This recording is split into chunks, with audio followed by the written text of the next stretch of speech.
Hey y'all, just to let you know that Philo is sponsoring the show this week. They have over 50 of your favorite channels like MTV, they've got Food Network, they've got some Nickelodeon, if SpongeBob is your homegirl, IFC, History, Discovery. You can even watch some horrible biopics on Lifetime. Enjoy live and on-demand TV, plus unlimited recording for only $20 a month with no contract needed at all. Never miss a minute of the shows that you love and watch TV wherever you are, whenever you want, from your TV, phone, or your computer. To start a free trial, visit philo.tv/read. That is philo.tv/read. If you go now, you'll get 15% off of your first month also. So go check it out and watch something fun. Let's move on. Hey, y'all, this week's episode is also brought to you by Bottom of the Map. It's a new podcast from WABE and PRX, hosted by two incredible women, Christina Lee and Dr. Regina N. Bradley. This podcast is taking hip-hop conversation in a new direction. That's right, we're going down south with episodes on trapisms, fatherhood, strip clubs, Afrofuturism, politics, self-care, and a whole lot more. It is raw, super smart, and fun. You can find Bottom of the Map on your favorite podcast player. The first episode dropped this week, so go subscribe and check them out. Southern rap is my favorite rap. It's just a fact. All right, let's start the show.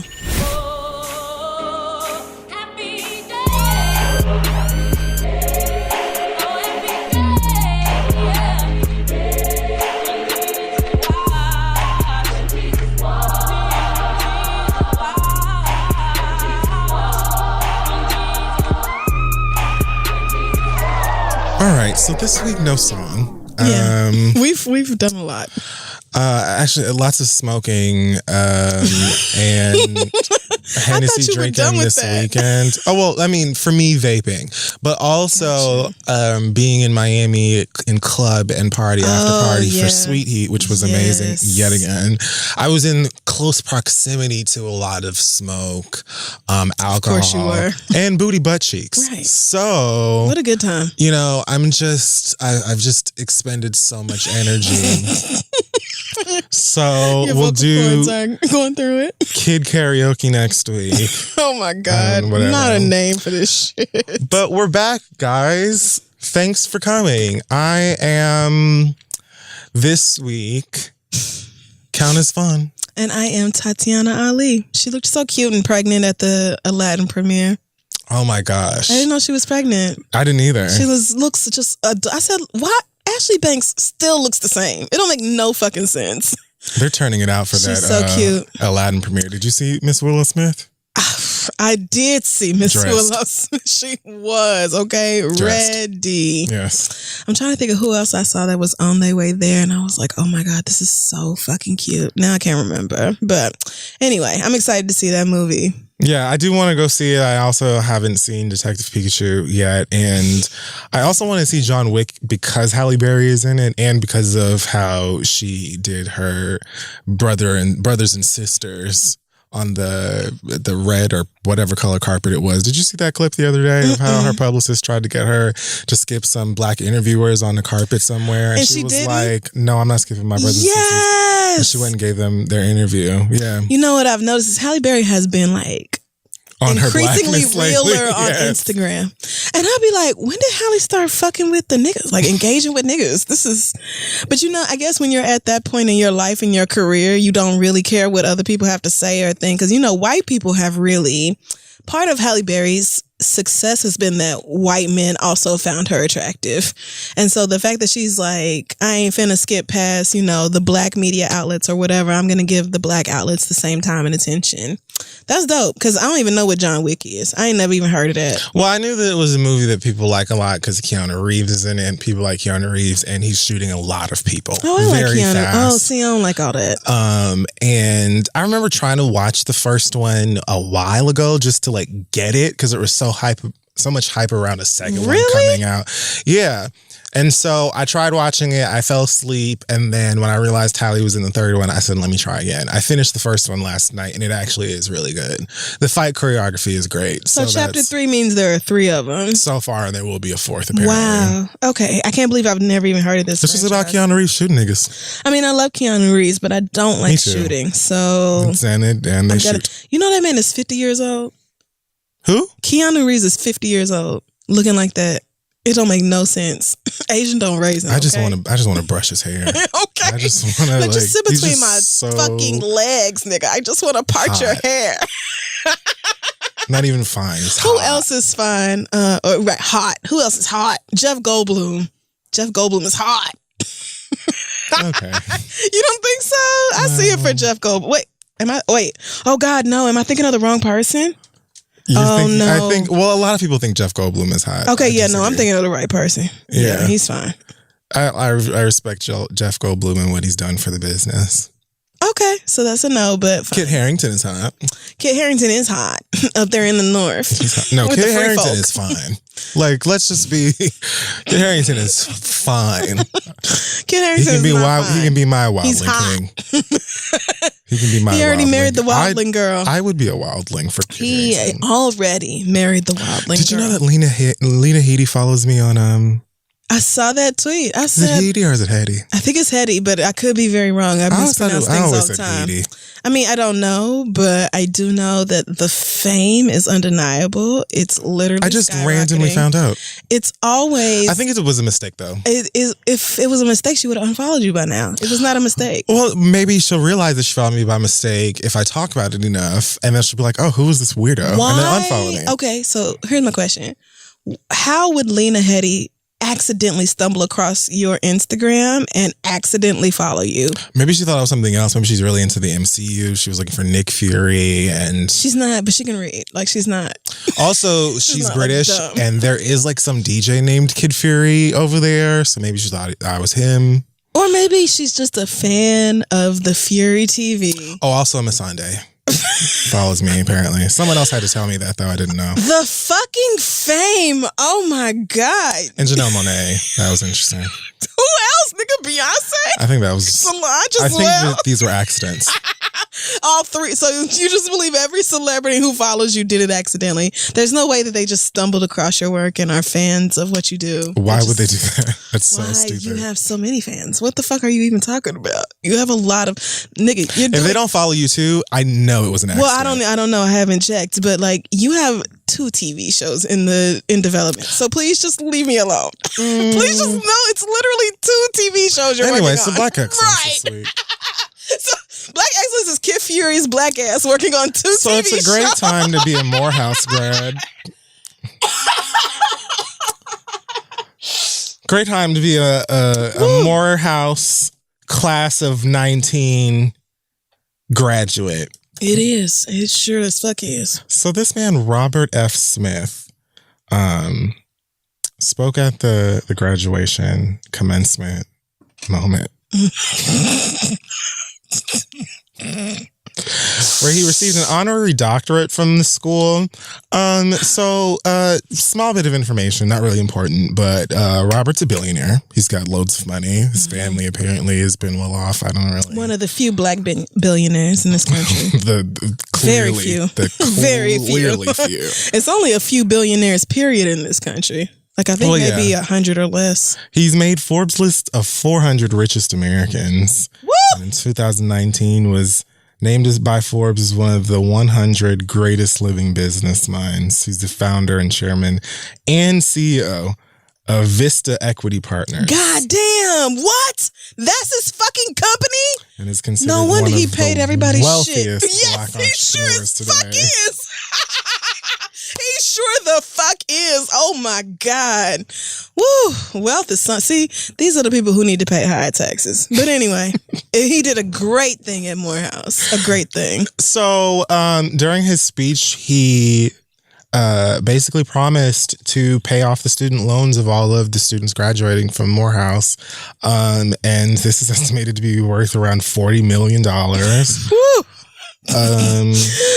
Woo. And can you just imagine if the same day that you're graduating from this prestigious school that you're like, I don't have to worry about pay. I can just go out into the world and make shit happen. Because Morehouse is already private. It's very expensive. I think it works out to about $100,000 per graduate. Of course, they're not all having the same amount of debt. Right. But the gesture here is just so incredible. I can't imagine. You're already at graduation, the happiest day of your young life. Gotta be. You're graduating from Morehouse, prestigious institution, family and friends all present, and then you're listening to this speech, and all of a sudden a man says that you ain't got no more student loan debt.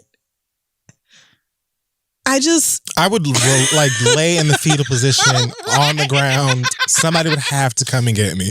Y'all gonna have to come get me up, because what that does is eliminate so much hardship for people who are just getting out, just getting started in their careers, entry level of whatever they about to do. You don't actually have to worry about Sally Mae coming to knock on your door 3-6 months later talking about, bitch, where is my $350 a month, bitch, because I want it. Yeah. I mean, probably even more than that, because they had real loans. I never had anything close to 6 figures in student loan debt.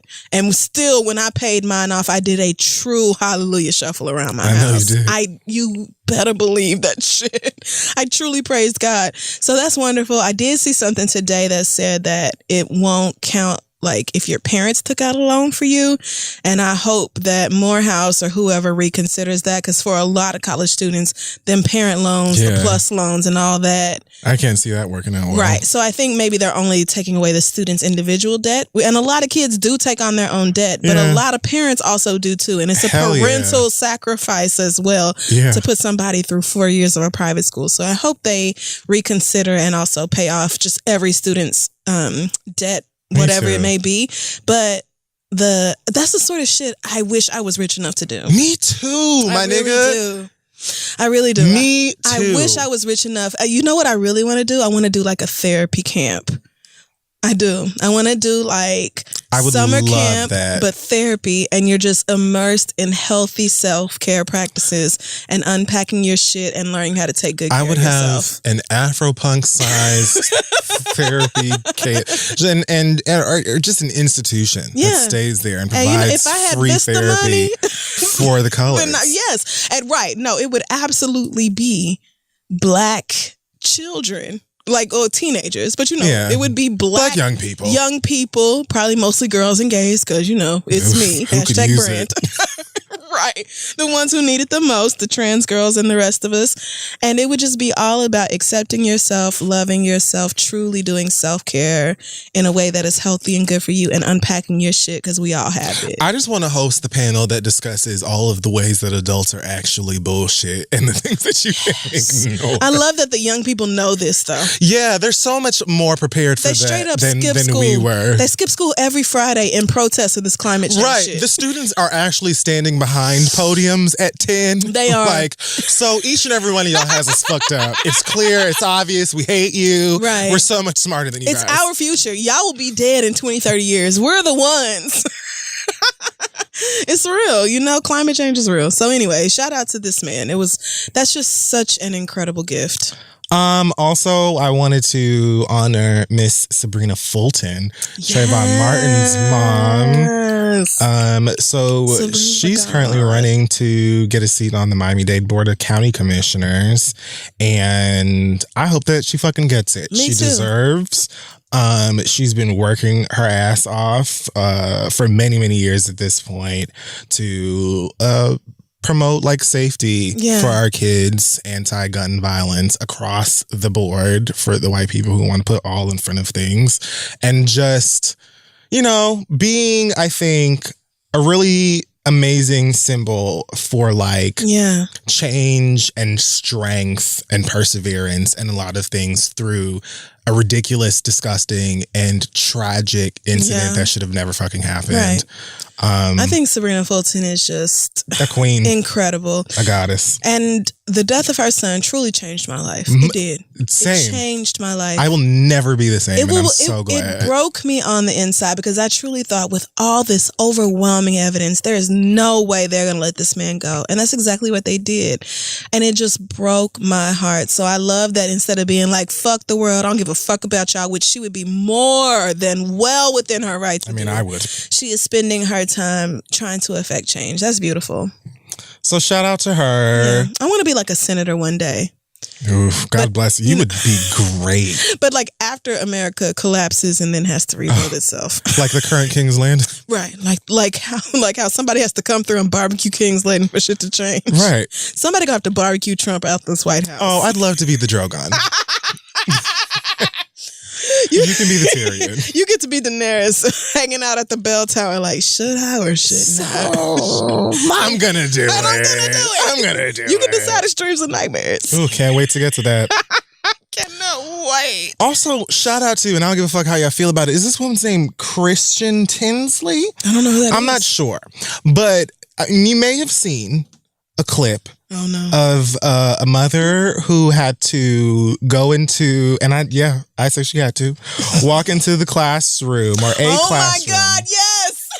How do you say this? Laguna Niguel Hills Middle School? I may have butchered that. Oh, it sounds rich. But she walked into this classroom after having to deal with her daughter. This is an 8th grade class, I believe. Woo. Her daughter being bullied by several boys. And basically, just to keep it real, short and cute and give you an overview, this woman basically said, I would love it if you're going to continue bullying my daughter for you to introduce me to your older sisters, your moms, your aunts, grandma, whoever it is in your life that is an adult woman, so we can hash it out. Because one thing that I promise you they won't do is whoop my ass. Now I can't put hands on y'all, and my daughter can't. Y'all are boys, right? You're multiple boys. Y'all are not going to continue picking on my child.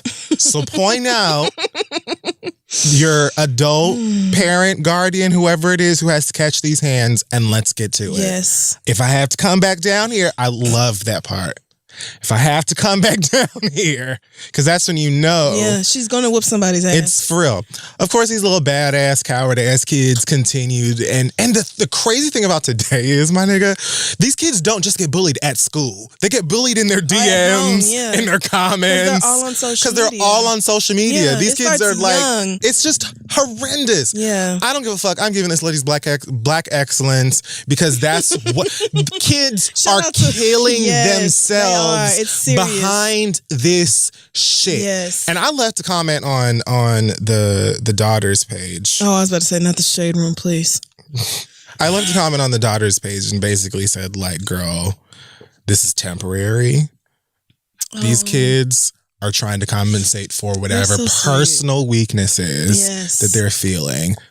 Their pages are all private because they know the internet is living for you. We're behind you. And 100%. Your mama is everything. Yes. You're going to be so great once all of this is over. And you'll look back and you will laugh at these clowns. Yes. Because that's what it is, and a lot of it's so unfortunate because you want to just wring these kids by their damn neck and be like, you just want to get your shit together. But God only knows what they've got going on in their personal lives, who's fucking with them in school or at home. Or I'm sure shit is not good at home. That is why I would request to see your brother. Yeah. You can bring daddy to the school, your uncle or your boy cousins to the school, and I will just fuck them up. Yeah. And then maybe that will be enough. Maybe then your daddy will tell you to go to school and act like you got some goddamn sense because he doesn't want his other eye blacked. I don't know what has to be done. The school isn't doing shit and y'all aren't leaving my kid alone. And I refuse for my kid to feel like they can't, he or she can't express, he or she or they cannot express herself, himself, themselves. Yep.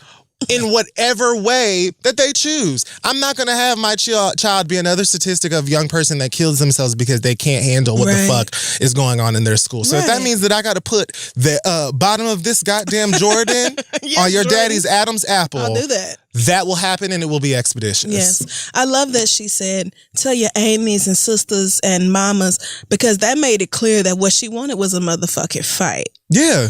If it had been open to all parents, guardians, whoever, then that would have been a conversation. But she specifically requested the female family members because it's going to be a motherfucking fight behind my child. And that is the sort of passion and dedication to your kids' mental health and well-being that I wish every parent showed. Shout out to that white teacher who let that black woman come in and go crazy. Mama sat down and said sick of them kids nothing. That woman started cussing and the white lady still let her talk. I said, oh, she's sick of these fucking kids. I bet she emailed that mama and was like, thank you so much. I hate them too, girl. But I heard the woman got like banned from the school or something. Of course, and I don't blame the school for reacting. She literally walked in the classroom and threatened these kids' parents. But at the same time, from her perspective, fuck that. Fuck that. Because fuck y'all. And first of all, how the fuck are you some little boys picking on this girl? Like, no. If that means I got to punch your mama in the face, sis, that's what I'm going to do. Leave my child alone. I just understand. Kids are just assholes, man. But they get it from their parents. Unfortunately, you don't really get a really good. Many kids don't get a good enough understanding of that until they are older. And for some kids, they don't get there. And it's unfair. So I just get it. That's another reason I don't know if kids are for me, child. Because I would be on the same energy. I'm telling you, I'm walking into the school. I'm shoving any security guard that comes. Like, I'm going to be on the news because you're not going to fuck with my child. That's real. All right, so let's talk about some hot topics this week. In let's see here, Tops of the Caribbean, the verse of the Black Pearl. I don't know. I did the Black Pearl, huh? And where is that located? Right? Down the dark corridor? Bottoms have pearls. Yeah, inside that corridor. Anyway, so shout out to Rihanna. Rihanna is the first woman ever to create an original brand. Yes. For LVMH, Louis Vuitton, Moet Hennessy. So Fenty, I too am quite eager for Rihanna to have me and these hips rolling like some strong 24s this summer. And I hope that can happen with this reggae album. My God, touch my life. But at the same time, Mama is here stacking that empire just as high as she wants it to go, setting all of these things that will simply sell themselves. And she's very smart. She's incredibly smart.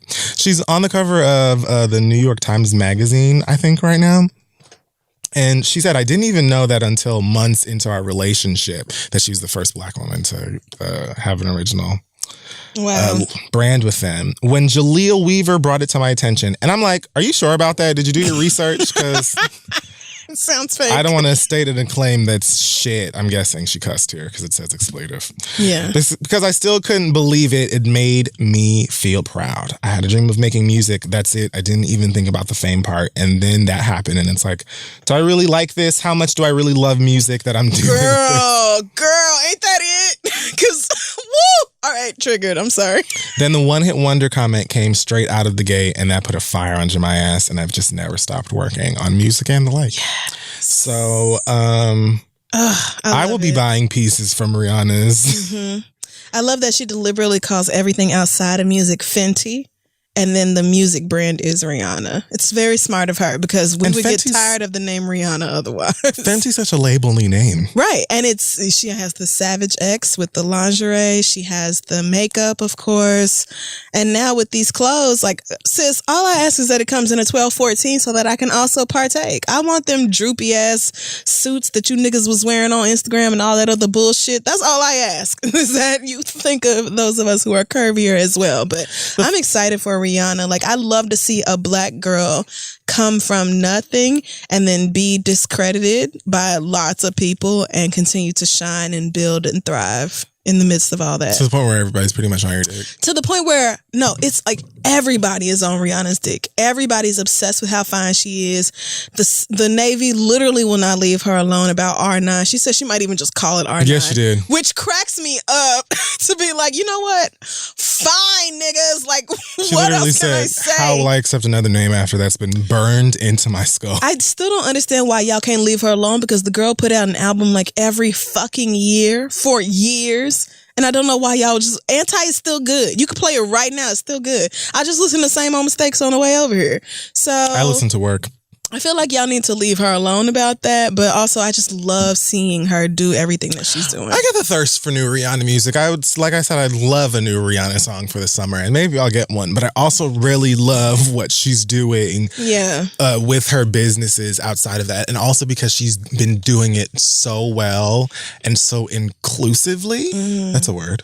Yeah, she is. Well, is inclusively a word? Well, I don't know if inclusively is, but she's done a really good job as far as like shade range is concerned. With the makeup, sizes, with the lingerie. The sizes is a little controversial. Oh, I guess I wouldn't know. Because it's not that the size range isn't good, but it also doesn't go very far. And then the designs are different for plus as opposed to straight size. But she's also doing a better job than women who are like supposed to sell plus size clothes to plus size women. No shade, I ain't finna mention you hoes who are fucking up. So, I'm one who's like, I'm kind of on the border between straight size and plus size, so I don't really have these issues. But I follow a lot of girls who are bigger than me who are like, damn, Rihanna, we want the sexy bra with like the hearts over the nipples and everything too. We don't want the granny bra. So I hear those concerns. Yeah, it's like she had for Valentine's Day all this like ultra cute, like the real heart sexy. On the Yes, it was one. so fucking sexy, but it didn't come in plus. And like even at my smallest, I am still a plus in bras because I have massive titties. So. Oof. But anyway, like I feel like also Rihanna that is a thing, but also just everything that Rihanna is putting out into the world as far as her music and then her empire, the makeup and everything, like I'm just here for it. And I just want to see it continue to grow and prosper. Another woman doing something fun and big and new, Ciara will apparently be doing some schooling at Harvard. She said on Instagram...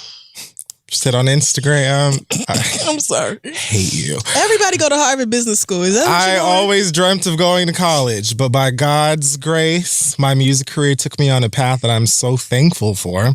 This week, I got accepted into Harvard. Words cannot describe my excitement. Thank you, Anita Elbers, for a once-in-a-lifetime opportunity to attend Harvard BEMS. Why not her? Harvard I forgot what BIMS? that stands for. Business, Entertainment, Music, Oh, something? okay. So everybody goes to that school. No shade.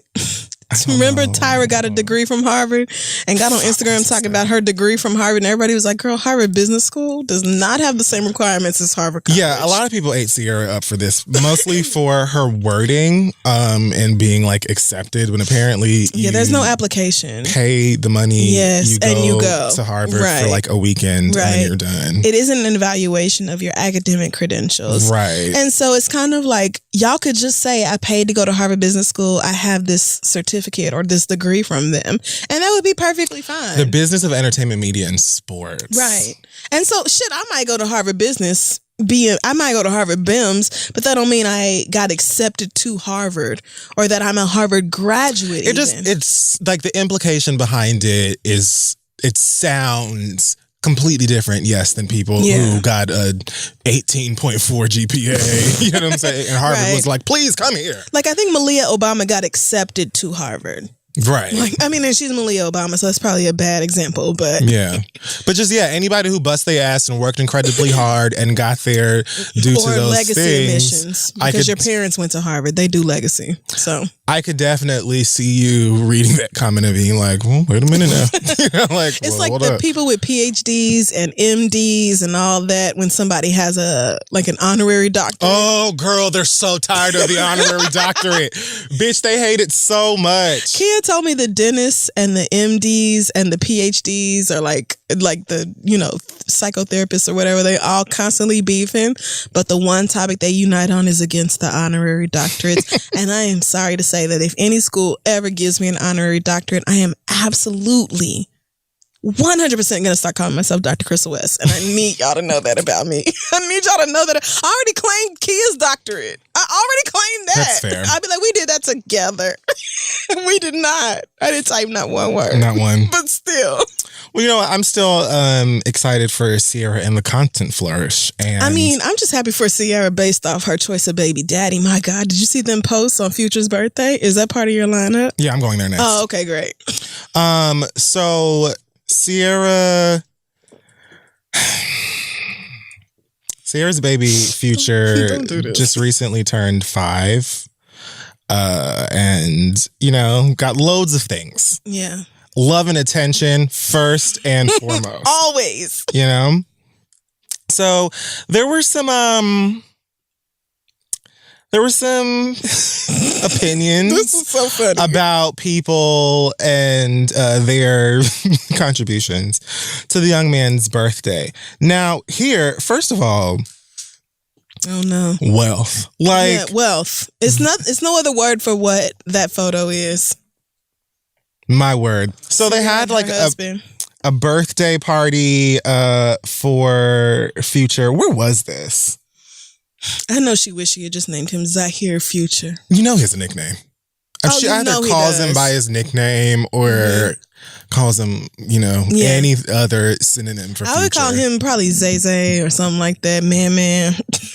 Anything other than Future. I'd call him like impending. But I did love that Russell put Future in his post. Like, his name is Future. I mean, that's and what is... And I'm that nigga's daddy at the same time. What his name is. But you are also daddy. So let me pull up his... Oh, Lord, where is my Russell Wilson? But you don't want one. He waiting on me to stop being bitter. But I just don't want these niggas. They're a cute little selfie together here. Looks like they're going go-karting, which I would love. I haven't gone go-karting in ages. From the moment we came into each other's worlds to now, says Daddy Russ. 5 years later, you have changed. You added that other Maybe Russ. You just call him Daddy 2 or Co-Daddy. He probably just call him Papa Russ when he not at home and Daddy when he is. He might just call them both Dad. Like, kids won't get as confused, I think, by certain things as adults think that they will. But didn't he call himself Papa Russ in the caption or something? I know that we've heard him call him whatever he calls him before. I just don't remember. 5 years later, you have changed my life and my heart for the better.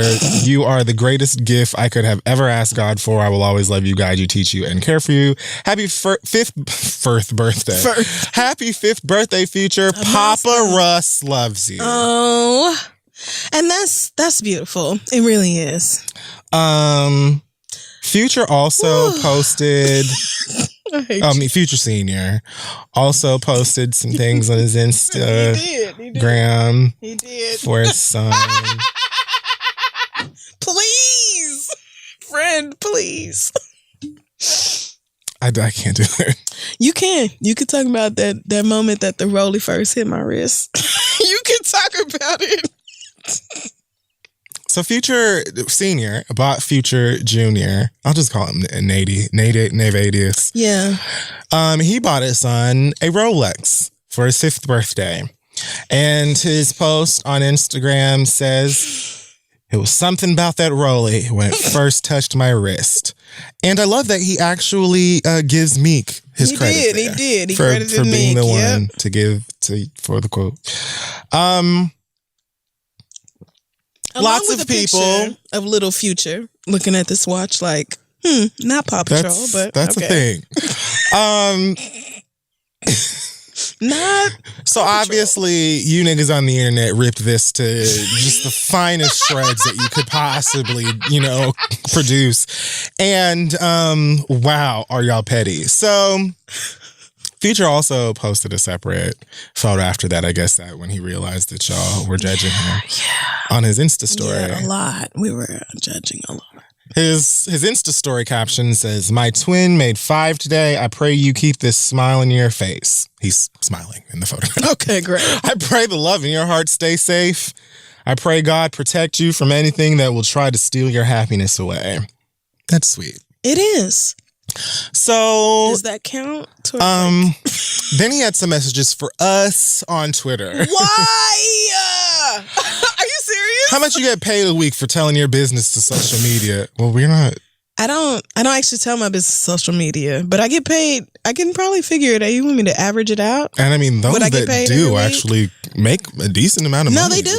All they have to do is keep telling their business. Yeah, they just. But they do make money off of that. A lot of them paying their bills. A whole lot. Buying nice shoes. Millionaires, actually. So it's not exactly less noble than, say, being a mumble rapper who fucks a lot of women. These blogs should put y'all on payroll. Well, again, it's the thing that is happening. This happens a lot, actually. A lot, yeah. So you don't know this about like brands and reaching out to the people who run these giant You're on the blogs media. So much, you would right. And certain blogs get paid to not talk about certain people. Like, do you not know this? Working for free all day is slavery. Let's focus on Let's focus on uplifting each other for free of charge. If you really want to make a difference, keep them bad vibes to yourself. Love yourself first and be able to live with every decision you make with no excuses. I mean, child. Okay. So, right. Okay, nigga. Well, since when has Future been about positive vibes only? Right. What is this bullshit? Can we do a mini interview with all your kids' mamas? Right. I would love to hear, the 6 of them together having a conversation about you. Here's the thing. As far as like, I'm going to be honest. I get the judgment for the Rolex. Because he said, his son is Did you see the video where he was like, thanks? I did not see that. It's a video of him giving him the Rolex and him being like, thanks. Like, I can tell it's nice, but I don't give a fuck about this. You know what? That nigga wanted some shoes that light up when he runs.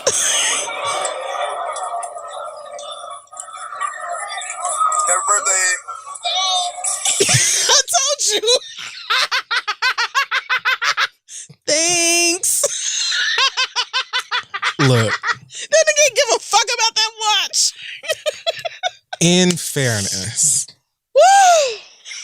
A lot of dads, okay, for whatever like they want their kids to be like fly in their eyes, and so buy them whatever, especially expensive things, when the child doesn't give. I mean, my daddy used to buy me watches and necklaces and gold bracelets and all that type of shit when I was probably around this age too. I remember my daddy got me like a gold chain, a bracelet that like, I think it had my name or some shit on it. When I was lost it the next day. The next day. Yeah, nice things were very rarely purchased for me. So I get that it's like, it makes great memes. And I think that that's what a lot of the Future Russell Ciara existence is online. And I'm just like... The thing is, it's the juxtaposition between Russell's first post about Future's birthday and Future's first post about Future's birthday. Right. It's like, had he come out the gate with, I hope the world never dims your light or changes your smile or anything like that, niggas would have never done this. But the very first post was about like materialistic bullshit. Like, nigga, it's Future. Right. But so that's why it's funny. That's why it's memes of like a real daddy versus a sperm donor and all this, because one of you... See, that's so fucked up. It is. It is definitely fucked up, but it is part of this social media age, and it is part of celebrity and the fact that people don't really know how to treat famous people. Don't get me wrong. I get how all of that was just super meme worthy some years ago. I laughed a lot. I'm not going to say it's not funny. You know what I'm saying? We tell jokes. I'm not knocking the humor Especially in it. with Russell's hat. The create a legacy, not a moment hat. It was like he knew. It was like he picked out that picture deliberately. The only thing about it is that they still occasionally throw barbs at each other, mostly from Future's side.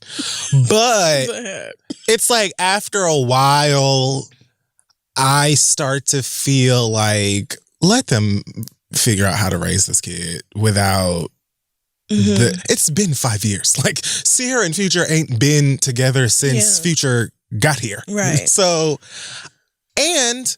I definitely understand. Future Senior got like 8 new siblings. Right. Because Russell and Ciara have a daughter. Didn't Future just have a new baby mama? Future Senior he needed to just open an academy. Yeah, he got so many kids. The Umbrella Academy. And I just... Or the Lean Academy. I can't imagine having a nigga baby who told me he would not claim my child.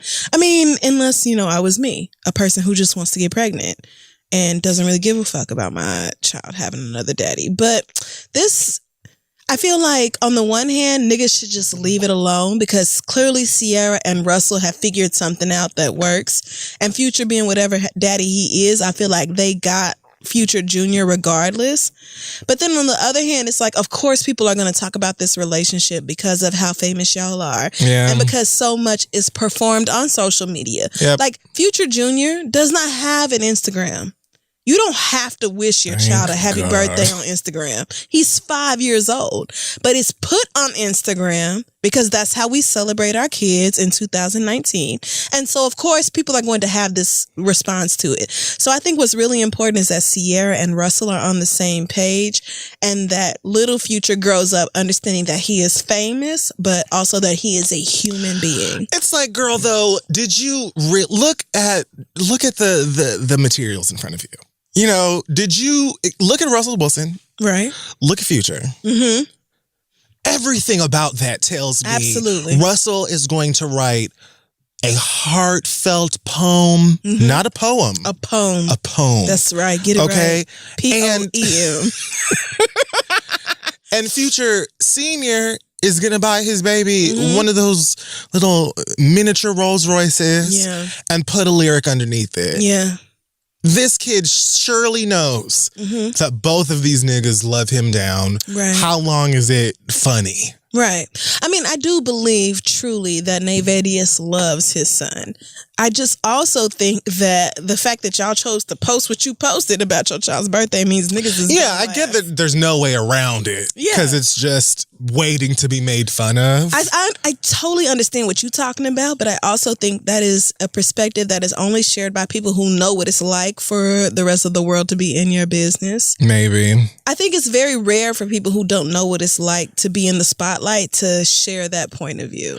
I don't know. I think maybe as I'm getting older, I'm starting to look at things from a more human perspective, and I don't really give two shakes of a fuck about Future personally, or even as an artist, like some of the songs. I mean, I only care about the baby. I only care about Future and Sienna. I just think, like, how long can you exist having to hear about this nigga's other daddy that people are saying he likes more than you? Right. And to be honest with you, I hope Future Senior is in some form of therapy. Not because of this. You gotta be fucking joking me. I know you wish it, but I know you don't think it. Oh, I don't think it. I didn't say think, did I? No, you didn't. Oh, okay. No, I don't. You definitely said hope. I would like that people don't hope. We wish. Because I feel like, my God, he's got work to do outside of all of this other shit. Because the way that he talks about women, the way that he talks about materials, and not just on songs. Wretched. I'm talking about women that are currently gestating kids he put into her that he knows personally, and just like talks about them like they're gerbils or something. Yeah. It's crazy. Remember, he's the originator of I'm Good, Love, and Joy. Well, he did a lot for the internet in that regard. He did a lot for the internet with I'm Good, Love, and Joy. And also, in that particular incident, that was loved it. Yeah, that was fine. That was great. I'm like, sis, did you think you were getting flued out to see Future for any other reason than pussy? That was such an Iyanla response. Yeah. That's exactly what Iyanla would have told him to respond. I just, as always, my concern is the kids and that they are well adjusted and ready to handle this child is ear to ear smiling. He is. His face is painted. Doesn't give a fuck about this Rolex. But you never, thanks. Sometimes you got clothes as a kid, or like... Oh, God, my mama, the queen of socks. Everybody said, ooh, hey, Hergo ain't Connie. I know I got socks for Christmas. And you did. You got socks for Christmas. If you were not like me, a child that loved books, maybe you got a book and it was like, thanks. This nigga got a Rolex. That's a pretty great thanks gift. I did not give a fuck about clothes. Give me every electronic, every book, every toy. But I don't give a fuck about this fucking dress you bought me, girl. I don't care. When my dad used to give me chains and shit like that, I would be like, what? No, like, that did not care about maybe this. That's a Jamaican thing, because my parents were like, you know what you can have? Not a goddamn thing. No. I think some daddies just really like for their kid to be fly and whatever their eyes are. I don't want to be rude, but like, did he grow up poorer? Like, does he want it to be like my child is better off because I'm better off? Yeah. Okay. All right. That's why I'm so addicted to video games, because my dad bought us every game all of the time. Because for video games, for him, was closing your eyes and using your imagination. That's right.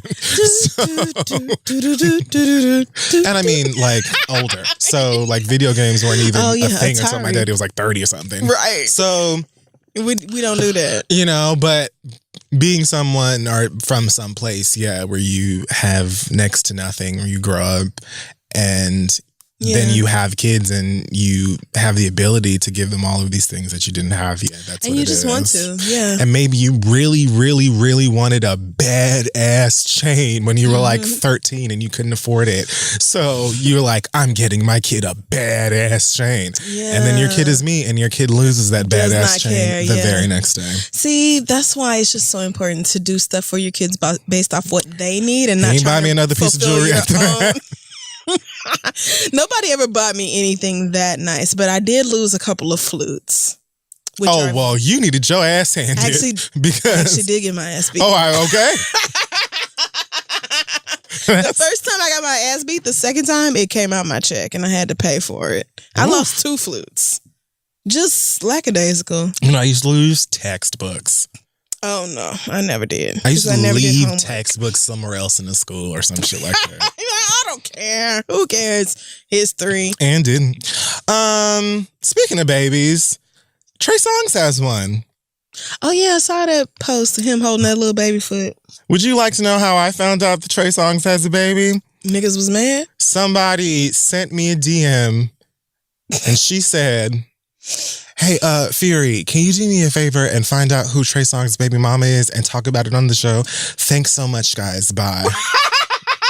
Wait, are we the #1 ladies detective agency or something? I was like, sure, let me call him, girl. I'll just go and ask him.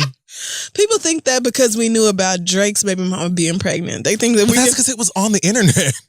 Yeah, but people did not. They did not believe it. And then we said it, and then like 3 weeks later, it was like ultra confirmed, and they were like, oh, Kid Fury and Crystal know who everybody baby is. We know more about this nigga's baby than we do Adonis. What for me, when I heard about this news, when I saw this picture, I thought, oh, so now I understand why him and Lori Harvey broke up. Because he had a baby on the fucking way. I didn't even think about that. Yeah. That was my first thought. Because I remember that was the last time I heard Trey Songz's name in connection with Lori Harvey. And everybody was like, why is Lori Harvey bouncing from nigga to nigga? But like, why not? Why not? Do you know what I look like? Do you know who I am? I don't know anything about Lori Harvey besides the fact that she too is a Meek Mill lyric. He has her on his wish list. I mean, and that's that. So, yeah, the baby's name is Noah. Trey. Oh, Noah! Trigger Trey Tremaine introduced him to the internet with a little photo of him. I mean, he's quite perfect. Oh my God! Look at his little face! He's literally just perfect. Oh my God, that is the cutest little nugget. His little bear onesie. Oh, so his baby mama is black, amen. I mean, you can assume that. She may not be. She may have a tan. You're right, but that baby pretty dark to be fresh out the womb. Normally they're born light and then darken up. That's true. So if that's him fresh out the womb, then amen. He said, my son Noah, we are blessed and overjoyed. Peace. I live. Me too. This nigga said, my son, we are blessed and overjoyed.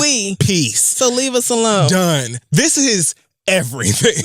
That nigga was like, oh, hey girls, mind your business. But case you wanted to know, let me get to you girls before the blogs do. I have a baby. He's perfect. Having a blast with it. Bye.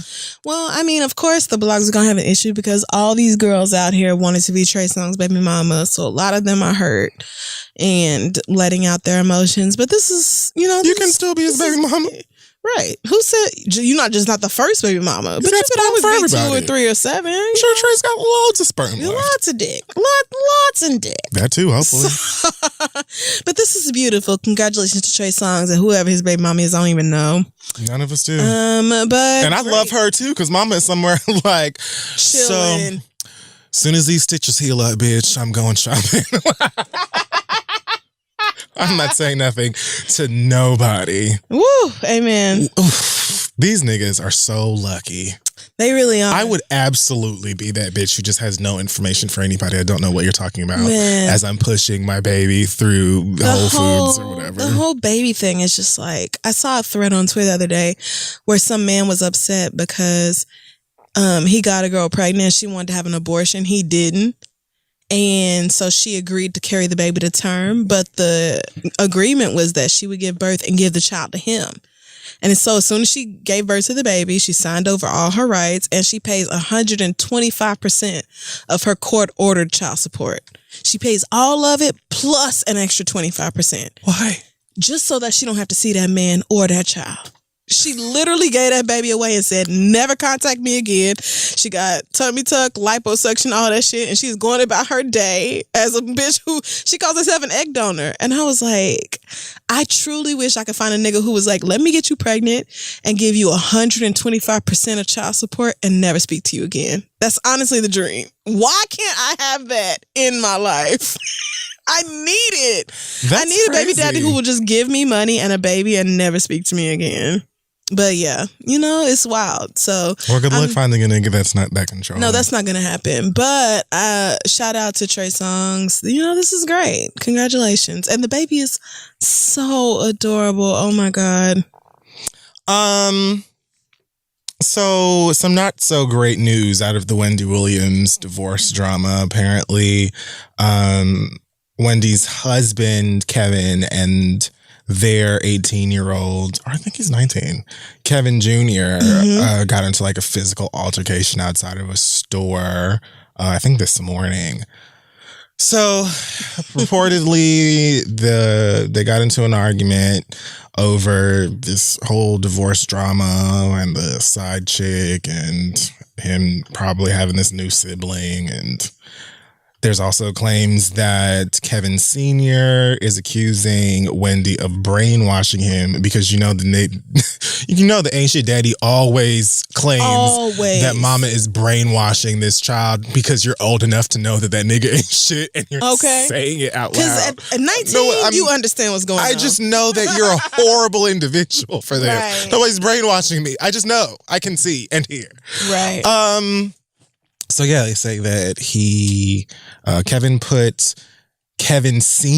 Kevin Sr. put his son into a headlock at some point. Oh my God. Allegedly to, I guess, try to prevent him from beating his dad's ass. I mean, understandable. There's also a note here that Kevin Jr. did get a punch to the face that connected for his mission there in the fight. Let me rephrase that. Kevin Jr. punched his dad in the face. Yeah. According to this. Good. And they arrested the kid.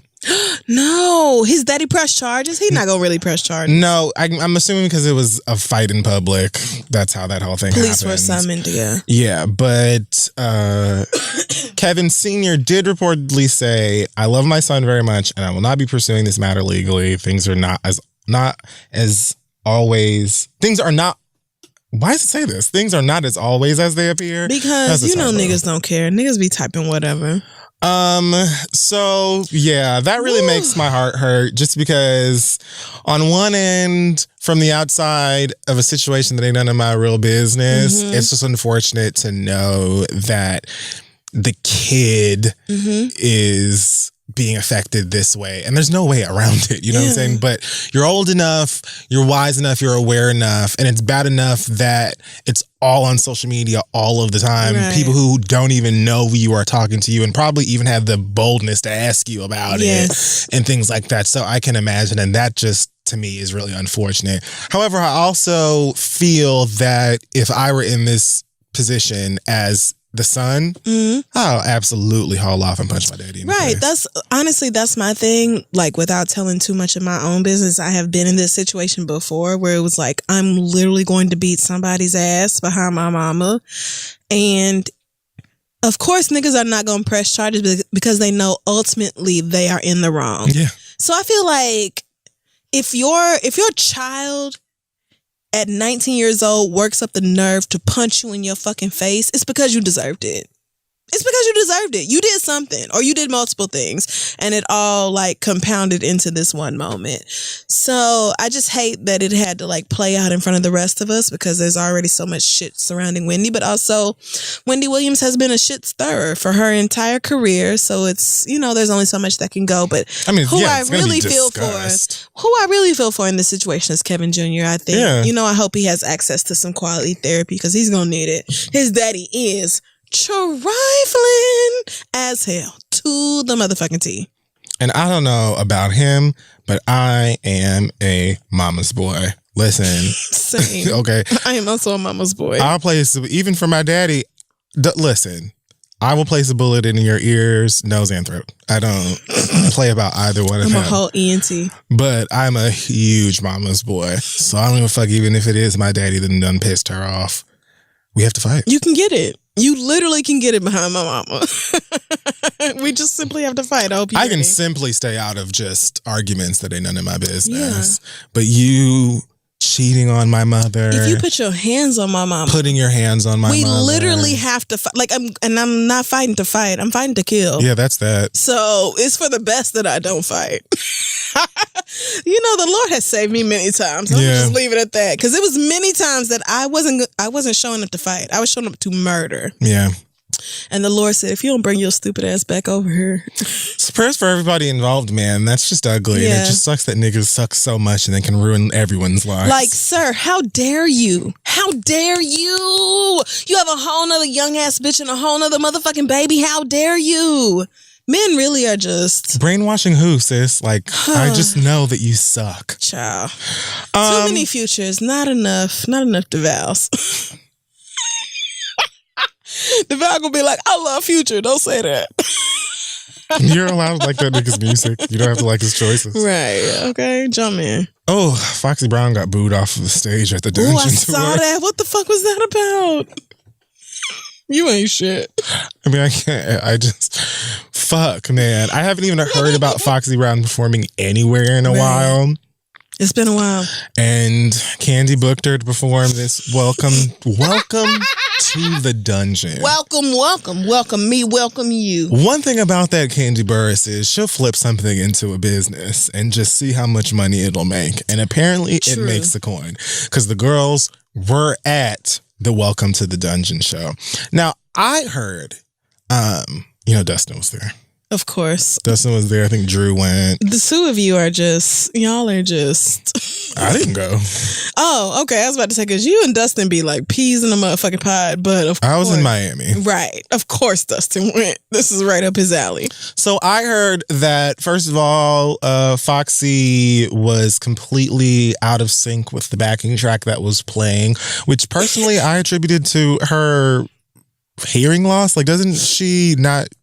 Right. Isn't she like deaf in one ear? She has some sort of hearing issues. Yeah. Whatever. So I'm like, okay, let's maybe give her a break. Yeah. like, hold on. But then I also heard that she kept cutting the music off to freestyle.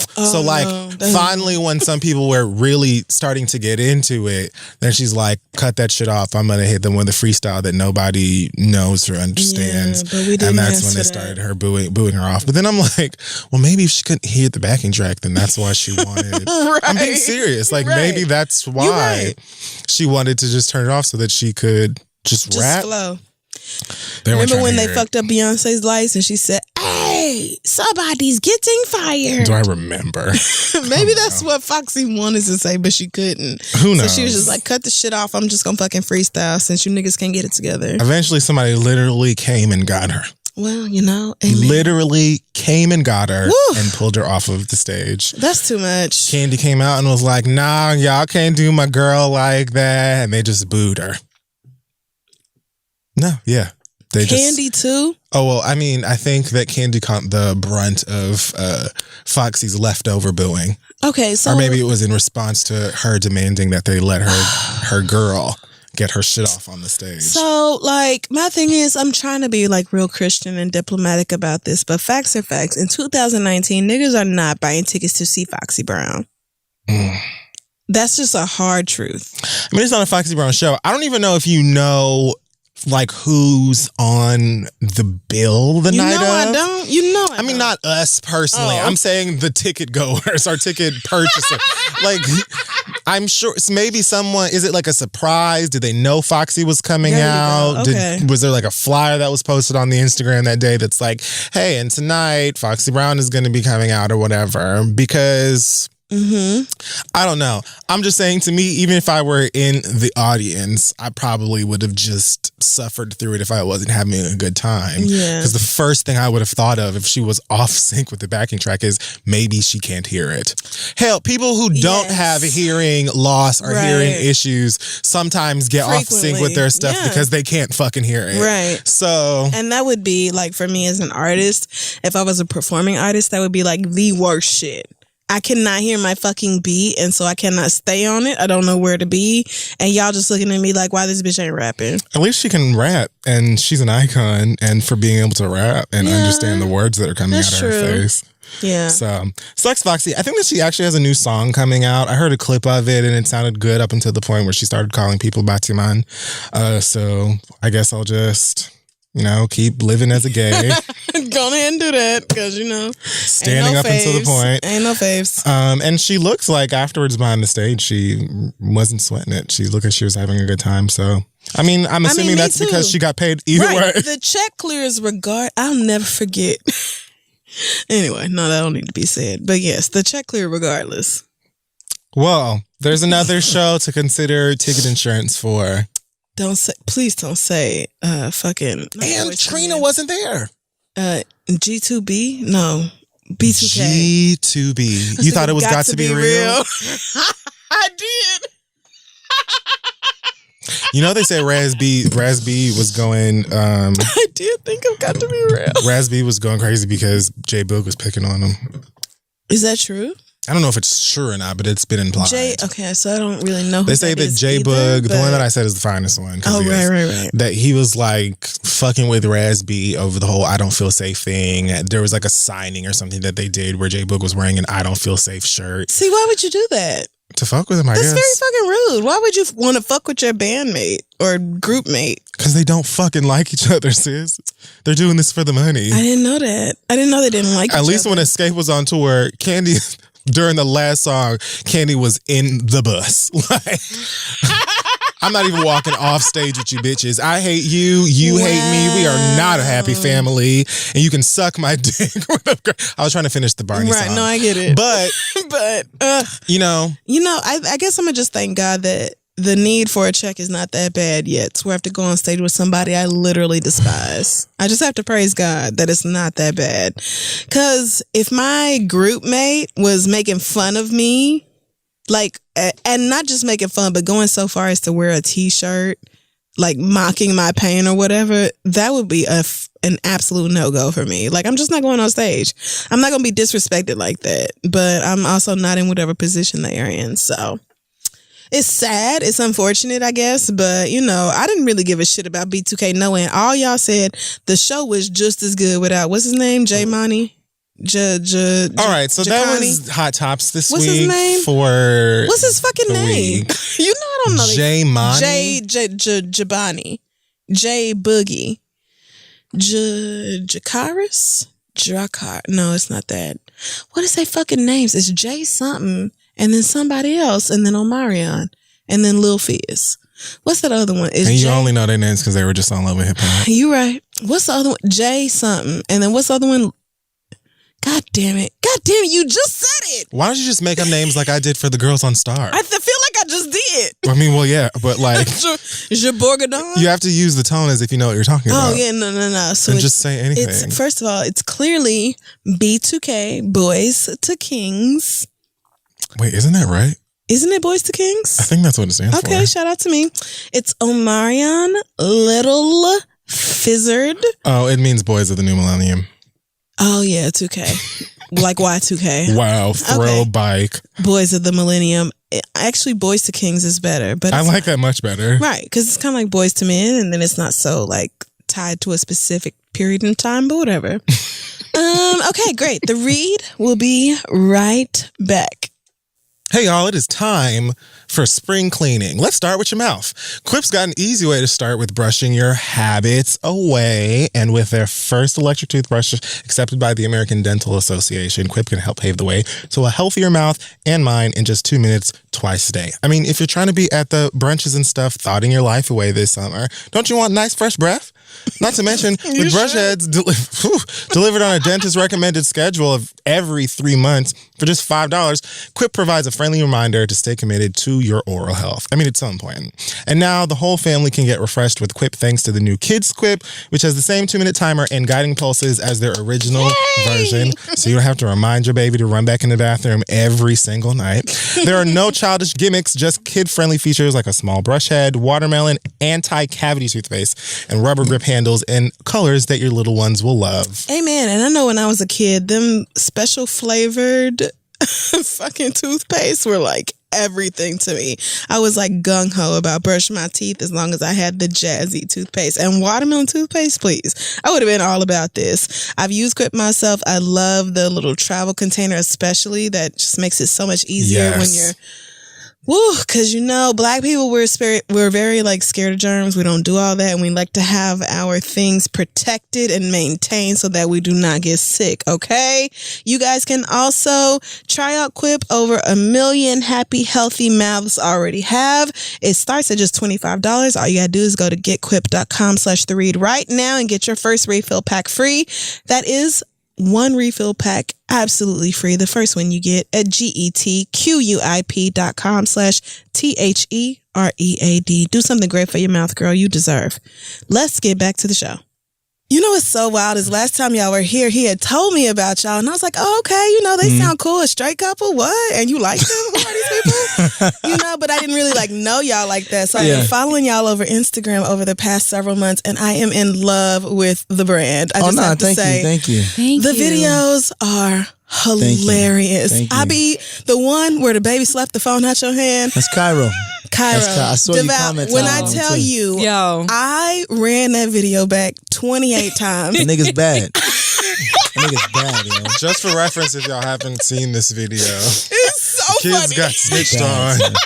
I straight snitch. Khadee was asleep on the couch with the baby. So when mommy is asleep, right? Daddy don't be giving a that means bedtime is postponed. Yes. Every time. Mommy hasn't said we have to go to bed. So what's the problem? What's the problem? Daddy problem is Daddy was paying attention. As long as we're not loud. Yes. Let me tell you, you cannot even script that. You cannot script that. No. Everybody has to go to bed. Khadee was hard and just my eyes was just closed. I know it was late because I was trying to get some ass, and I was like, "Yo, I figured 9:30 niggas is still up." Right? Oh nah. Meanwhile, son. I was like on my third dream, like, oh shit, what time is it? Oh my god, we gotta get these kids in You bed. instantly went into mom mode. You though. did. But the funny thing is, scoop them kids up. Devale won't even let me rest though and say, you know what, I'm gonna get the boys in bed and then try to no. Instead, you want to incite a riot, wake me up like, Kay, you sleep? Are you up? So you telling me I don't put the boys to bed? I'm not saying that, but in that moment particularly, you could have totally, if that's what you wanted, with some ass. What you could have did was get the boys in bed quietly. Let me get my little power nap because I need it. Then, But I kind of wanted to watch you with them little red shorts on you had on. Oh, true. So I just wanted to watch you walk away. Everything is about perspective. That's exactly. Everything's about perspective. I was like, oh no, she was for real sleep. No, she was for real sleep on that couch. And mad at how I woke up too. She was mad. You got that goddamn camera in my face. First thing I wake up. Right? Mid drool and shit. I was like, let me just wipe my face off real quick. I can tell the younger boys really stand for their older brother because they absolutely copy everything he does. He is like that man in their eyes. Yes. I love that. Yes, it's so cute to watch the three of them adorable. interact. It's like ducklings. Once I don't gotta say nothing to all of them. I be like, yo, Jackson, time for bed. The minute he get up and start moving, Cairo just get up, start moving. Kaz follow. So for me, it's easy. Kaz is speaking. Yeah. Kaz has multiple teeth. Yeah. Multiple. I don't know what's happening. So much that this nigga's biting everybody whenever he's ready. If his brother got him in the chokehold, he is ready to bite to get himself out. I legit, it was like yesterday, I remember y'all talking about getting Cairo to walk and getting Cairo to start speaking. Now he's cussing people out. Hands running. I mean, shit. 2.5 seconds ago, I was in my bedroom in a pool. In labor, pushing Kaz out. Yeah. In the water. You know? So fast. And here we are, he is talking whole words. It happened fast, I love it. So it's so great. Khadee and Devale are back. We're going to talk about a lot of things that y'all have in the mix. We're going to go through some of your letters and judge y'all. Hopefully give you something that you can judge take. you all together. Hey, You know what I mean? I'm with it. I'm all for the judge. I'm with it. Y'all been traveling a whole lot. Yes. God. Oh, yes, Khadee, weren't you just honored at an event in D.C.? So much. I was all over the place. So much that my skin was starting to act up. I was like, what's with this I travel couldn't scene? tell. I saw the picture you just posted asking how in the fuck do you have a nerve to look so good. I actually don't even want to hear it, Khadee. Like, Tell her again, because I gotta hear this shit all the Was that time. the mom friends, the black dress? I was at the Mom Friends. Yes. Out in D.C. Looking Over good. 500 black and brown mamas together loving on each other and talking about everything mom love and that. kids and spouse and sex and all that. So it was great. She looked like great. the Like- Secretary of State for Wakanda. I just I can't handle mean, it. She was just. I was channeling that, so I appreciate that she realized it. Yeah, Just you, done. you looked very regal. You looked diplomatic. You looked very DC. It came together. Yes. I was like, let me find this building that looks like the White House and stand up in front of it. And I told my manager, I was like, take that low angle so you catch me up high type song, But it was great. It was great to just be around so many women who are experiencing the same things that I am. We're going through the same shit at the same time, and you just feel like you're that much less crazy, because Devale be trying to make me feel like I'm crazy, and I know I'm not crazy. I don't ever try to make you feel like you crazy. That's a damn lie. That's not No, I true. don't. Actually, That's a I damn listened to lie. the podcast, Devale. You said you love when Khadeen is crazy. I do. That's what you said. So you do this shit on purpose. That's what you said. what he does. That's Pretty what much. you said. This is the most open standing and positivity I've ever witnessed for you set to a straight black Right? I don't like straight men. This is Why you. not?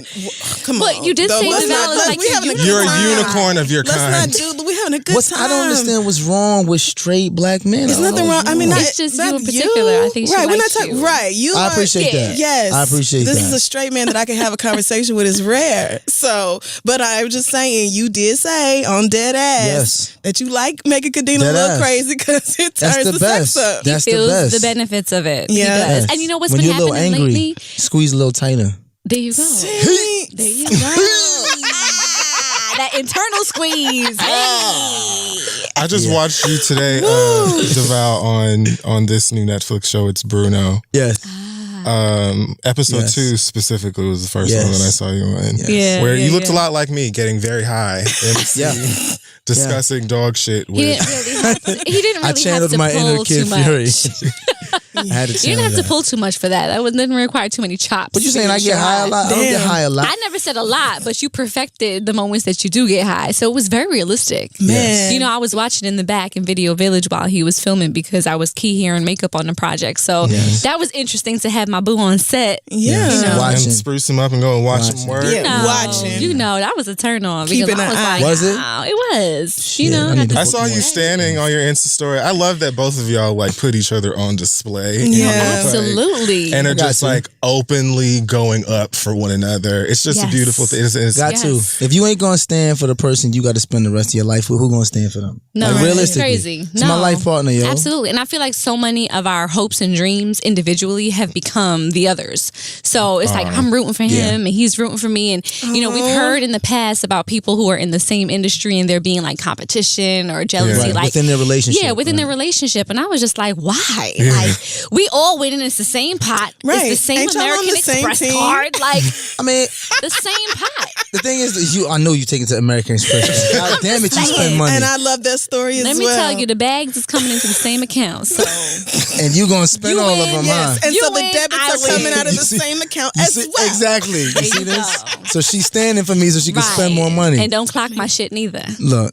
You see what I go through? Y'all see what I go through? Listen. No. See what I go through? I mean, all I see is a Notifications off. helpmate. All I see is somebody That's all I'm who here is for. helping your life run Thank smoothly. you, Crystal. Because the way I see it is Yes. that he goes out, does what he got to do. I make home nice and cushy and stuff for him to be able to produce when he's supposed to produce. I thought you were going to say produce That's more real. children. I mean, if we he talking probably about working on that production, too. if we talking about production, See, kid, I thought you was on my side. No. But I just No. really feel You like got Girl Crystal, no. Ellis is next. I do feel. Tell her Okay, we again. can put that on the back burner. Tell her again. Oh, I don't know. You know, Caribbean women always pull out push out 3 of the same gender, back to back, and then it's the next one. It's always Is that what it is? how many women you know from the islands have 3 back-to-back girls or 3 back-to-back boys, bang. and then boom, the next one is the other. I'm gonna have to see just statistics. saying. Let me see the statistics that we might be. Don't need no able to talk statistics. She about just this. told you. That's the statistics right there. Statistics. There go the statistics. They Need no can't even motherfucking talk. statistics. Do y'all have can't like even a? talk. Do you guys have like a set process for when you know that you have to go on the road, or that when y'all is gonna be busy, for like how to hold everything down and where the kids are gonna be and all of that? Or I mean, yeah, because I know like it can get sort of No, it's a some things lot. are spontaneous. Devale some just things calls happen my real mother. fast. Like anytime I leave the state, the next thing I know, my kids is at my mom's Yeah. house. I was like, Yeah. Man. weren't you? Didn't you have? Yeah, I'm gonna spend time with the boys. Let I'm me gonna tell do you X, something. Y, Z. Let me tell you something. Next thing you know, they're at my parents' house and Devale is Time out. gallivanting the streets. Time out. First of all, I never gallivant the streets ever. I don't do that. If anything, I'm at home smoking. But, At least he gets rid of the kids before he Not does you it. take the kids to your mom-in-law so you can smile. I Yes. would. I don't Yes. hear the problem. shit, I deserve that. What your mother put me Responsible through? What your mother put me through when we were dating?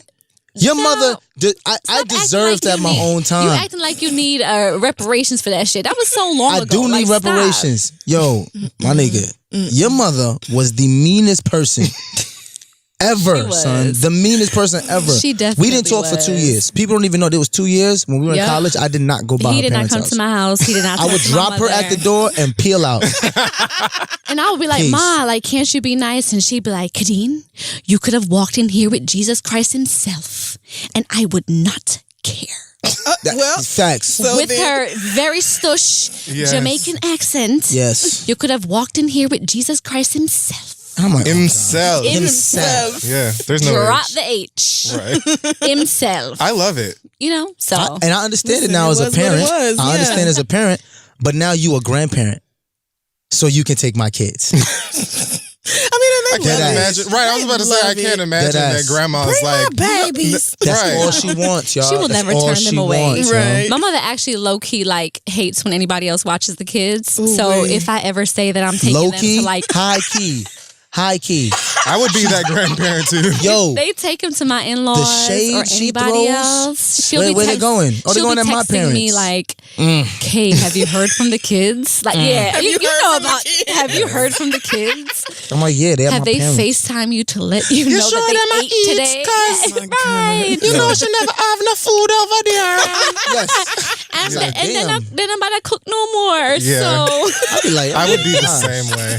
Super petty my grandpa. God. She Super calls petty, me. She super calls shady. me. Hey, I'm wondering, how the kids. Oh, I can bring them by. you don't gotta have to wonder. Here they go. But you know what annoys me when I travel and Devale has the kids? I will go out of my way before I leave to make sure like all the ducks are in a row, everybody's bags are packed, Mama, there's don't know why you do food, that. there's fruits, there's this, there's that. I know what kid like what wasted time. snacks. And then I come home and all the shit is there just like I left it. So I was like, what was the whole point of me even doing that when you just send the kids anywhere and all my hard work just sits there and rots in the fridge? Like, I'll give you a perfect that's example. so annoying I'll give to you a perfect me. example. Don't do that shit no more, I'm yo. gonna give you a perfect example. When you leave to go shopping, I lay out a budget. I make sure all the ducks are in a row. I make sure that there's a limit on the American Express card. Then you come back and all the shit is in my house. Shut up. That's apples and oranges, okay? It's not apples and oranges. Yes, it's apples and apple cider.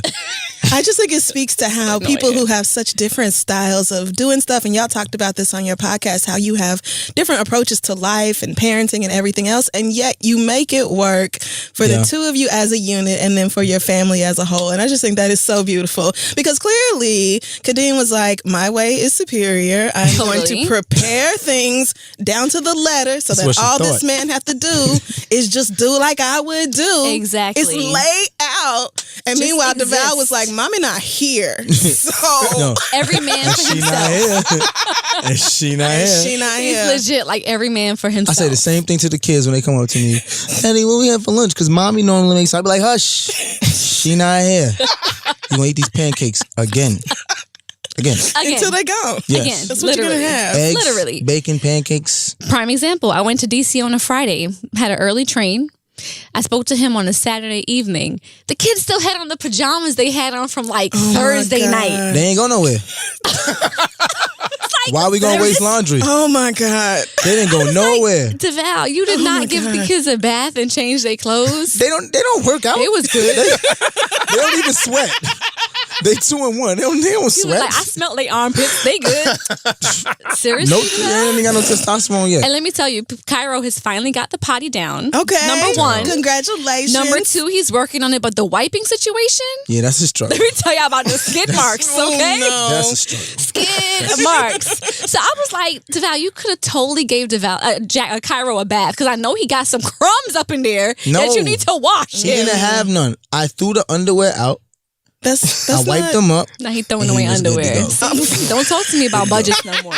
When I go out there and have to buy a ton of Paw Patrol and Blaze underwears, don't talk to me about it. It don't matter how much underwear you buy, it will not equate to what you spend on shoes. They're beautiful shoes, though. Right. In all fairness. Did you see the shoes she had on at the damn Mom Friends? Yeah. I sure did. I said, "Oh my God, damn, yes." I mean, that's an investment. Underwear. It's an investment. It was. And they Your image is important. Y'all are the worst right now. the I'm just calling it as I see it. They look so good on her, and she's so gorgeous that it's like I can't be mad This is my last that you time spent the money on this. This is my last. I can't be mad because This it's like, is the girl, finale. you wear it well, you pull it off. Like, why do you deserve those things? This Thank is you. the I finale. receive that in the name of Jesus. Girl, you gestated and gave birth to 3 human beings. Soon 4. I get actually, Exactly. I get all the shoes I want. I mean, wow. I get every shoe I want, nigga, for the rest of my day. There's no rationale behind that. There is no rationale behind feel that. like if I have a girl, then am I going to have to share my like mad money with her? You know, You gotta share. It's all hers. You're gonna want to. If you have a little girl, it's actually gonna be that much worse for him because you're gonna be out there going times in. 2. I won't care. I will not care. I will work my fingers to the bone. If I have a little girl, she will be the most spoiled little girl. I swear. She won't even walk till she like 8. I'm gonna carry her everywhere. Sir. I'm gonna carry her everywhere. I'm gonna put rose petals in front of her as she walks and starts to walk and be like, yo, this is your dad. Whoever you dating after this better be able to do this. The boy's gonna be like, but we never got. We don't. I'm gonna say, shut up, throw these rose petals in front of your sister. Right? Nobody offered to carry me. Jackson gonna be like, I walked immediately. Absolutely. I gotta parent them differently. They boys. They gotta be tough. They gotta be strong, and you don't know.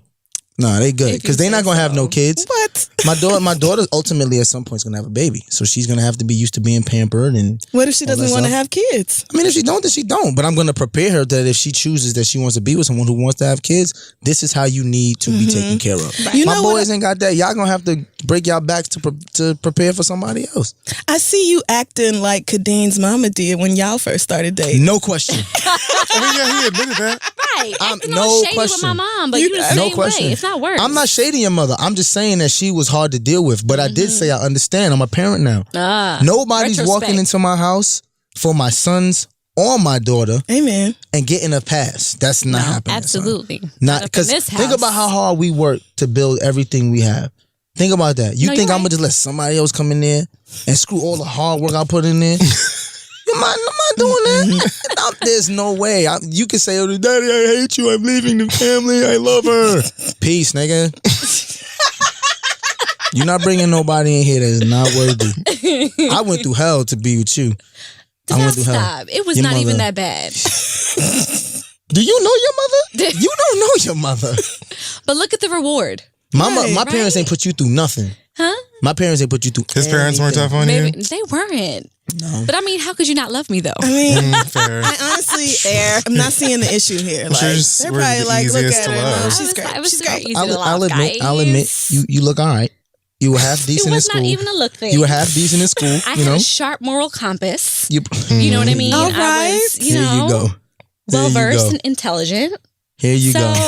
Here you go. This is a beautiful ring, by the way. Right. Oh, my God. thank you. I can't really see. He did It's just all so. Oh my God, it's so bright. I broke my back to get that. He did. Wow. I get I no mean, thank yous. I good get no girl. thank yous. Devale, I thank you. Almost That is every not night, true, so right? stop. She talks Thank about you. that ring. So shiny. No, she don't. What for? Ooh wee, child. These Hoping men I- feelings. Oh, Hoping woe to get is a thank Devale. you one day. Right, poor Devale. Oh, What made woe y'all- is I go Devale. through a lot. Dude, What made was it y'all want to so start hard? a podcast I like to argue. with her? We can tell. I like to argue with everybody. With everybody though. Yo, Okay. this is Like this he is, can be exhausting. Yo, though. dead Like, ass. This is thank the God truth. we have a cap. Like we only trying to Yo. make it 1 hour long episodes because Devale will keep going and going I'm and gonna going. open. I'm gonna be honest, and my friends are gonna laugh. Right? If everybody is agreeing on something, I am the one who's gonna just not agree, just so that I can see if I can persuade you to see what I don't even gotta believe the shit I'm saying. But if I can persuade you, I feel like I'm winning. It's like a game. It's I'm a game contrarian. plan. That's I'm a very. contrarian. Oh yeah, that's Like, that I'm is just- contrarian. That is just how I Devil's am. advocate. And it's a little manipulative. right here. It's fun. It's fun.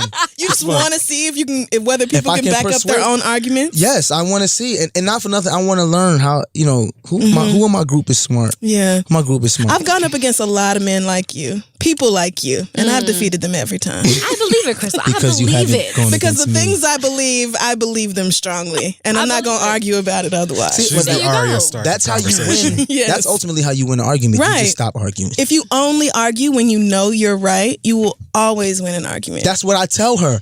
I only argue when I know I'm right. So I'm not going to lose. I heard you say that. I heard you say that on the podcast. See what I'm However, saying? I don't know whether Devale is OMG. actually always right. I'm always. He's not. I'm not always Sis. right, but I don't argue unless I know that I am. So, You're really good though. There must have been a reason why y'all sat like on the same side of the room today. That's why we get along. Clearly. That's why are we you get a along. Virgo? No, I'm an Aries. Aries. I don't know Oh, nothing about Cairo's a Aries. Virgo. Is he? Cairo's a Virgo. Yeah. My people. But I think it was also important for us to start the podcast because people kind of have a very narrow view of us based off of what we have I on agree. social media. Yeah. So you're seeing the 1 minute videos Devale does. You're seeing some of the vlogs that are like, 15 minutes? But Yeah. some of it is scripted. Like the whole purpose of us starting our platform was to be able to create this portfolio of work as actors. Yeah. So though they're real life situations and sometimes just like off the cuff, Devale would throw his phone up and just start doing a funny video. We wanted to kind of show that there's a little bit more to the Ellises than that. And we get like DMs all the time and emails. I'm sure I you bet guys y'all do about do. people with like wanting advice or just wanting to talk about different topics. And we felt like it was the perfect platform to be able to discuss that at length. Yeah. And really just hear like what we feel about different things. Yeah. And the whole purpose is to kind of like evoke conversation, like Absolutely. start Yeah, dialogue about things that people don't want to talk about. We pride ourselves on being very transparent about different things, those taboo topics people don't want to talk about. Yeah. So it kind of made sense for us to have the podcast so we can kind of elaborate on things like that. And it's therapy. We've been together since we were 18. So in all honesty, we've been through a lot. Yeah. And it's easier A for lifetime. us to it's Yeah. easier for us to get through what we're going through if we talk it out.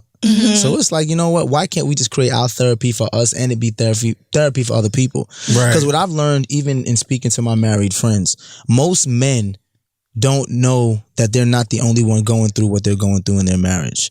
And that's a lot of reason why some marriages don't work. Men think like, oh, my wife is just crazy.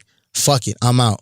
But then when we started to have conversations as men, they're like, yo, you go through that too? You go through, oh, so it's not just my wife. Oh, so it's something that we can work on. Then I started to realize, yo, if people knew that all the married people go through shit, they wouldn't be so quick to run. Right. Right. And that's really what, dead ass is about. It's just about being dead ass. Like, yeah, sometimes I don't like my wife when I wake up in the morning.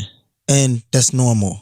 Sometimes my wife look at me and wonder why she married me. Right. And that's normal. That don't mean that you just run. That means that you talk through that. Figure it rough out. spatch and figure it out. Like, work through it. and that's what Exactly. dead ass is just all about. Like just Yep. being honest. You know? And I mean, I don't know, Wes, if you've experienced this growing up in like a West Indian household, Jamaican household particularly, but we don't talk about like private life problems, like what's going on in the family. That's something that you never divulge to people. So I think this was different just in general for like Black and brown folks to just actually hear a couple who are talking about just things. Yeah. And it doesn't even have to be married people things. It could just be people things. Yeah. Because there's some stuff that we've spoken about where men have, they've been aligned with me. Like, I understand how Khadeen feels. Or women who feel like, I understand how Devale feels. So we wanted to also make sure that it wasn't just a marriage-based podcast either.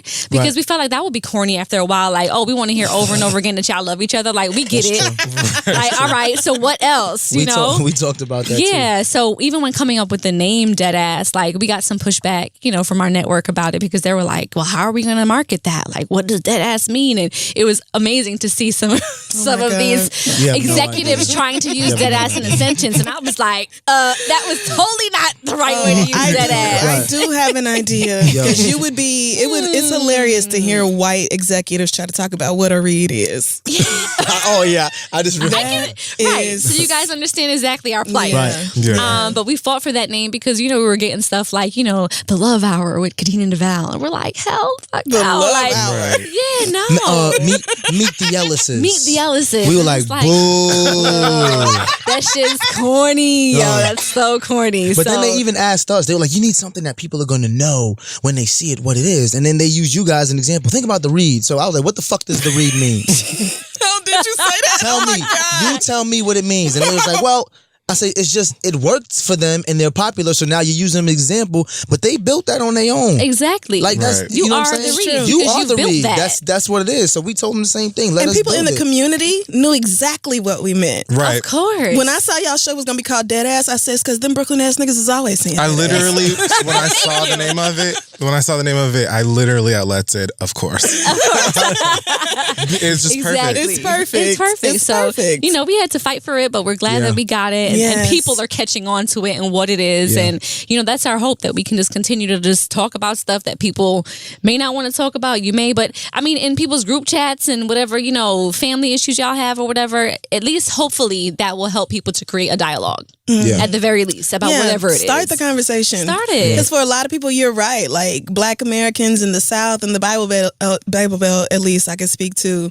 People do not talk about their marriage issues outside of the marriage. No. And we had very strict what happens in this house stays in this house rules. And like, I remember because it was a period of time when I was about 11 or 12 where I really started getting popped across the mouth because I was telling people, oh, my mama said this at home. My daddy did this. My mom was like, nigga, if you don't shut your ass up. Well, it's the she truth, say though. she didn't say all that. Right. But that's what she said. But more or less. It would be so helpful to us as a community if people shared more of their struggles instead of trying to make it seem like everything is okay. It's not just Instagram where people front like their lives are perfect. No. People do that in real life too. Real life. In real life, they will the sit up there and act like facade everything is real. okay. The facade Yeah. is real. We talked about, because the biggest thing with a lot of relationships is sex. And we had this conversation where I was like, yo, I wish the men in my family talk to me about what to expect in a marriage when it comes to sex. And I was like, hey, did anyone ever speak to you about what is expected of a woman when she gets married? She was like, no. Think about how unfair that is. You prepare for everything in life. You prepare for college, you prepare for a sport, you prepare for a job, you get training. But then marriage, they just throw niggas to the wolves and be like, figure it out. And then wonder why the divorce rate is so high. Right. But if people actually talked about things, imagine how successful those relationships can be. Yeah.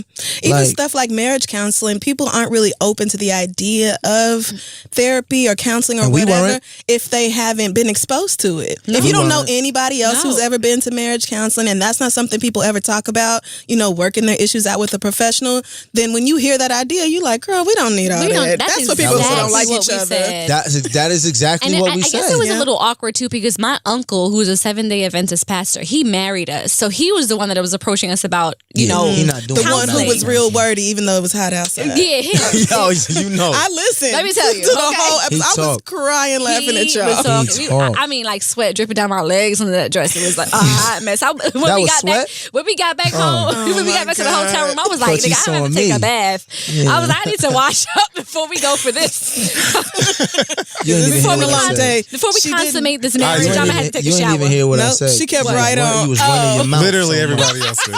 I'm not even gonna repeat it. I caught it and I was just like trying to talk past you, Devale, because you nasty. Devale is nasty, y'all. Yeah. Devale is nasty. Yeah, girl. No, but seriously, like my uncle, I was like, I'm about to talk to you about like issues we may potentially be having or stuff right now. That's because awkward. it's like, for what? I'm like, you never spoke to me about it. My mom won't even speak to me about it. So y'all in the same family. I have the same code. We all don't talk about shit. So we ain't talking about shit. Yeah, her mother we just gonna get married and figure it out. Her mother thought I was gonna consummate the marriage after we got married. Oh my God. What? She did. After? Gave her mom a gown, and then gave her a gown. Like the gown had shoulder pads. Like shoulder pads. Oh my God. Your virgin dress? Yo, yes. I was like your virgin nightgown? I got a virgin nightgown. Yes. Like you remember back in the day, Felicia Rashad on the Cosby Show with them shiny ass satin joints with the lace in them. Oh my God. From that the neck to the fucking ankle. All the way to the ankle, Those yo. are oh my God. And that is that's horrific. Those are the nightgowns I had when I was a little girl. She got me I was dying laughing. She got me that for our bridal shower, and then those are possession gowns. Yo, they're like the horror movies. I own you. Absolutely. I own you now, woman. Absolutely. She told her, after the wedding, he's gonna lay you down. Oh no. I was like, your mom said all of this? She definitely, after my bridal shower, was like, this is what's gonna happen. I was like, Mom. Did your mom really think y'all had never had sex? I mean, y'all been together for years. For like Delusional. 8 years. 7 to 8 years before. But she lives in this world of like delusion. Oh no. So she's like, my daughter's not having sex. No way. No way. She's a virgin getting married. And I was like, Mom. You heard her. Sis. She was clear. If Jesus walked in this house, Jesus was not good enough for her daughter. So she in her mind told herself that her daughter never had So I sex. had to break it to her. Oh, your mama was living And I was like, girl, you left them tags on that Macy's nightgown. Take that shit back, boo. Get your money back. Because what we're not going to do is that. And then she's like, I guess I'll save it for after you have your first baby. I'm like, okay. For what? Right. Why would you? Right. I'm like, girl. Yeah. Girl, we'll Just get your get money that shit back. framed or something, bronze it or do something special to it. Bronze that and put it up on it. Just put it somewhere nice. Stuff it. Do what you gotta do. I still need it. That is just that is such a mama thing to do. It's really sweet. Right, but I am just like dying it. Like this was like recent, right? This wasn't in like the 70s or the 60s. This was 2010. 2010. 2010. May 2010. So we're almost to the date. 2010. Okay, and your from my mama bridal really shower. thought that you and She Devale sure as had hell been did. waiting That's so piously. Yep. That's why she flipped out when y'all slept in the same bed. No, that was my his mama. That was your. Oh, okay, so see, both of y'all's mamas was with it. My mother's not that delusional because my brother had a baby at 17. So she was my like, mother all right, already knew. She like, they getting it in. But my mother's thing was all about how things look. Got it. You know how black Mine parents too. are. Yeah. The girls can't leave the house too late because it don't look good. Mm-hmm. For example, we had our own house. We bought a house when I was in the NFL. Bought a house, lived there. My parents came and stayed with us. We come back to New York. My parents gonna say to me, you and Kay can't sleep in the same bed. In your house. I'm like, come on. y'all stayed in my house in Michigan, but now we're here and we can't sleep in the same room. It don't look good. Your sister's here. My sister was with us in Michigan when she saw us go into the room. In our house together. Who does it look bad to? That's what I said. My father like, well, that's your house. This is my house. I said, so what you want me to do? What you want me to do? You want me to go stay somewhere else? He was like, you gotta do what you gotta do, bro. And that's messed up because you stayed in my house. If I knew that was the rules, I'd have made you stay in the hotel when you came to Michigan. Or I would have been like, y'all can stay here, but you can't sleep in the same room. You know what I'm saying? He was just like, I'm not repeating myself. So then she slept downstairs. And I slept upstairs just out of respect for my parents. Yeah, but I was listen, like, you know what I'm saying? But I'm meanwhile, like, this is the dumbest shit sisters ever. is out there doing their own thing. Like, we're supposed to be the role models, I guess. All right, whatever. I'm just. I'm grateful. I understand That's because parents, like my bro. family is very, very similar, but at the same time, I'm just like, dog, we're all so grown Yeah, here. super like, grown. What? Why? And you have a 4-year-old granddaughter already. So what do you think?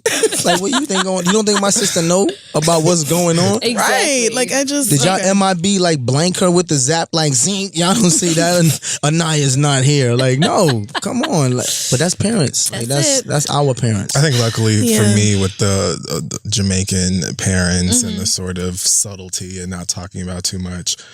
Me being an adult and also sort of being the rebellious one and gay, like they're just glad I'm not dead. So. You know what? I was going to ask a question though. Growing up in a Jamaican household, how did you deal with that? I didn't. I just sort of existed. I should say that for our podcast. Okay, but go ahead. We'll repeat it when you come on. I just sort of did the best that I could to stay low and try and not agitate them with it. That's crazy. So you just felt like you didn't want to ruffle the feathers. You had to hide who you were. Basically. And I lied to them for pretty much the entirety of my, adolescence and most of my early 20s. And I figured when I'm gone and responsible for myself, then we can talk about whatever the fuck you want to talk about. I feel because I don't have to be in the presence of whatever it is or however you feel about it. Right. So I just kind of kept it to myself. Right. Luckily now that they know, it's just kind of, like I said, they're like, you can pay your bills, you're not hungry, you're not dead. Cool. So they don't ask me any questions, nothing. Funny? I feel like all parents honestly feel that way. Right. Like realistically, no parent really cares. As long as your children are happy, healthy, and alive. You really just, you feel like you won as a parent. And I think the biggest thing for parents is they fear that the decisions you make through that process is going to be what deters you from being successful. But once they see that you're successful and doing all this, it's like, I don't give a fuck. Exactly. Because I honestly feel like that's how I would be. I honestly do. Actually, like I honestly, because we talk about this all the time. I worry about so many things because of society's reaction to how they would treat my kids as opposed to what my kids would be. Yeah. It's like I worry about everything with my kids, my boys, and we talk about the police brutality, gay bashing, racism. You just want your kids to be good. Once I know my kids are good, live your life, bro. Yeah. Like I don't nobody really give a fuck when nobody else thinks. Exactly. Facts. I mean, to this day, my father still don't know quite what the hell it is we do because he's like, you're older. What's the name, man? He's from St. Vincent, and he was just like, you're not a nurse, you're not a doctor, you're not a lawyer, but you make money. What exactly? You're home during the day. You're not punching a clock 9 to 5. But he's like, you seem happy. The kids don't need nothing. You ain't asking me for money. So okay. See, I did shit in school. Like I was terrible in school. And having two parents from St. Catherine, it was always work. Like you had to have straight A+ everything. I did horrible in school. And then on top of that, I'm like 18 years old trying to make a business on the internet. My parents are like, what the fuck? What are you doing? They're like, we failed him. We failed him. Literally. And I used to feel so bad, but at the same time, I believed in what I was doing. And I was just like, okay, I got to see this through and see where it takes me. Now I'm blessed to be in a place where I don't have to call and ask them for no money. So they still don't get it. They don't know what a podcast is for real. My mama didn't even realize what that show is that I'm writing. She didn't know that it was like a scripted show. They don't know anything, but they know that I don't ask them for anything, so I'm good. Right, and that's it. My mama knows she gets her presents. Right, exactly. As the kids get older, please play this interview back and remind me and remind her, because I know I'm a control freak. I know she is too, and I will be the same. When them boys tell me when. Yo, when Jackson grades dropped a little bit because his teacher was wilding, you didn't lose it on Jackson? I lost it on him and her. Yeah, but what I'm saying is that thinking about the story he just said. No, you're right. He was horrible at school. But yes. Your academics don't define your greatness as a person. You're right. And I think we all need to be reminded of that as parents. When I'm a parent, please remind me, because I know if my son is 13, it's like, you brought a 70, I'm going to lose it. I know I'm going to lose it because that's the only way I know how to parent. Exactly. That's the only way I know how to parent is by measure of grades. It's like, you're not trying hard enough, but I don't want to lose my son either. No, exactly. You know? And it's a thin line between what you think may be pushing them and what may be just pushing them away from you. Exactly. Like, it's funny raising 3 boys and seeing how different their personalities are. Even Cass, who's only a year and a half, like, we can already see, like, I was gonna say, who's gonna require us to kind of sit back, and they may have to find their own way, but they're just great in their own right with the way they are. I already know. And who's gonna require a little bit more of like the traditional style of teaching. You know too. You already know. I was like, and then one thing I don't want to do is stifle my children or dim that light in them that they have so naturally. Right. Yeah. I just want to be able to just like kind of sit behind them and just kind of like navigate and like help them, push them in the right direction, because that can be so detrimental. Parenthood is supposed to be a guidance. Like, you're supposed to be nurturing these people through life. Birds literally just push their kids out the goddamn nest. 6 weeks, you done. Better fly. That one. We always knew he was a little touch, but whatever, you know. My parents had a lot of methods that were not good for me as an individual. And I think where they kind of fucked up was their inability to tailor what they thought parenting should be to who I was as an individual. Yeah. It was just, you came home with an 89, you getting your ass beat. Like, you can't do X, Y, Z because I said, and we don't want you to have too many worldly influences. You can't date because we don't like boys in the house. You can't. Can't, right. No, I just couldn't. Don't. Yeah, it is the country, but it really fucked me up because I wasn't a kid who needed to be controlled like that. I wasn't out there wilding and being bad. Like, I just wanted to have regular, normal experiences. I wanted to feel like it was okay for me to not be perfect at something. Yes. And it wasn't. So it's so different now because even Devale had spoken on it recently about how, one of his aunts had said to his parents, you letting him talk too much. Like you should tell him what to do, and he's the child. You shouldn't let him express how he feels. Right. My father was like, "Yo, this is my son. Right. Let me parent my son." Exactly. Amen, yes. And then it's like I think about that as a parent, where it's like you're not always just wanting to do the whole children should be seen and not heard things. Like I want to hear from my children. Yes. Yeah, I don't subscribe to that. We don't subscribe to that at all. Like I want to be able to have dialogue and have conversation with my children to know how they're feeling. Yeah. So, like mental health is a very real thing. Right. Or lack thereof. So I want to be able to know how my children are feeling. So we don't subscribe to that whole like children should be seen, not heard. Like tell me how it is that you feel. And it's not talking back because there's a way to do things. Absolutely. But at the same time too, right. I need to know. So right, exactly. Yeah, I need to know. And if you teach your kids that they can't express their feelings to you, they will grow up and not tell you how they feel because you have made it clear that you are not a safe space for that. Yeah. Right. And then your children will be driven away from you emotionally, and you gonna wonder why you're not close with your kids because confiding in other people, and looking for vices. The acceptance that they wanted from you two everywhere else. Absolutely. I mean, but my God, the way that these men and women were raised, like they are, because I look at my parents before the day that I was moving here, my mother was driving me to the airport and she asked me, do you feel like your father and I did okay with you? Like, do you feel like we did good jobs? And I said to her, like, yeah, like you're the best parents that I could ask for. Absolutely. You did the best that you could. You could. Right. And I'm a lot and I'm not an example. What you would expect. Right. I threw things at you maybe that you didn't know how to deal with. You're not perfect. I'm figuring it out, but I also think that a lot of times people don't realize that, a lot of the way that you speak to your kid, the energy that you have around them, the tone and stuff, the things that you tell them they can and can't do, that's a much bigger impact on who they're going to be than whatever happens outside. Absolutely. Because I got picked on and bullied and stuff like that at school, and it definitely affected the way that I express myself, but it felt completely different than being at home where you're supposed to feel safe and feel like you can express yourself and not being able to do that with the people you've known your whole life that are supposed to love you unconditionally. So being older and, the type of person that I am, thankfully I have the perspective and understanding that, my parents are my whole family. They're just human beings and stuff like that. But a lot of the stuff that we hear and see in terms of what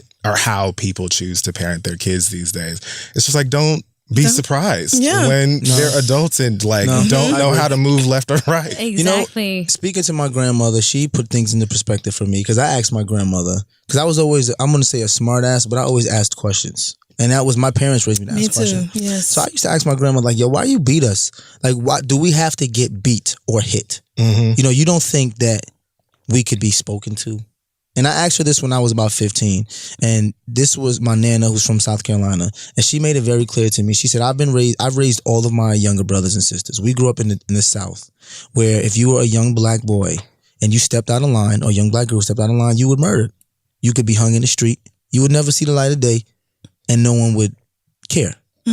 So for her, when you think about parenting kids at that time, that's how you parented. You had to parent them with that type of harsh discipline, because if they make a mistake out in the real world, they could die. And I think a lot of people don't realize is that that same level of parenting is still happening today without the same repercussions. You know, but although kids aren't being hung in the street, there are kids still dying at the hands of law enforcement, and there's no repercussion. But you don't have to parent the same way we parented in the 60s. Exactly. But I can understand why my grandparents parented my parents who parented me that way. Right. You know what I'm saying? We can give them constructive criticism now because hindsight is 2020. But do I understand, like you said?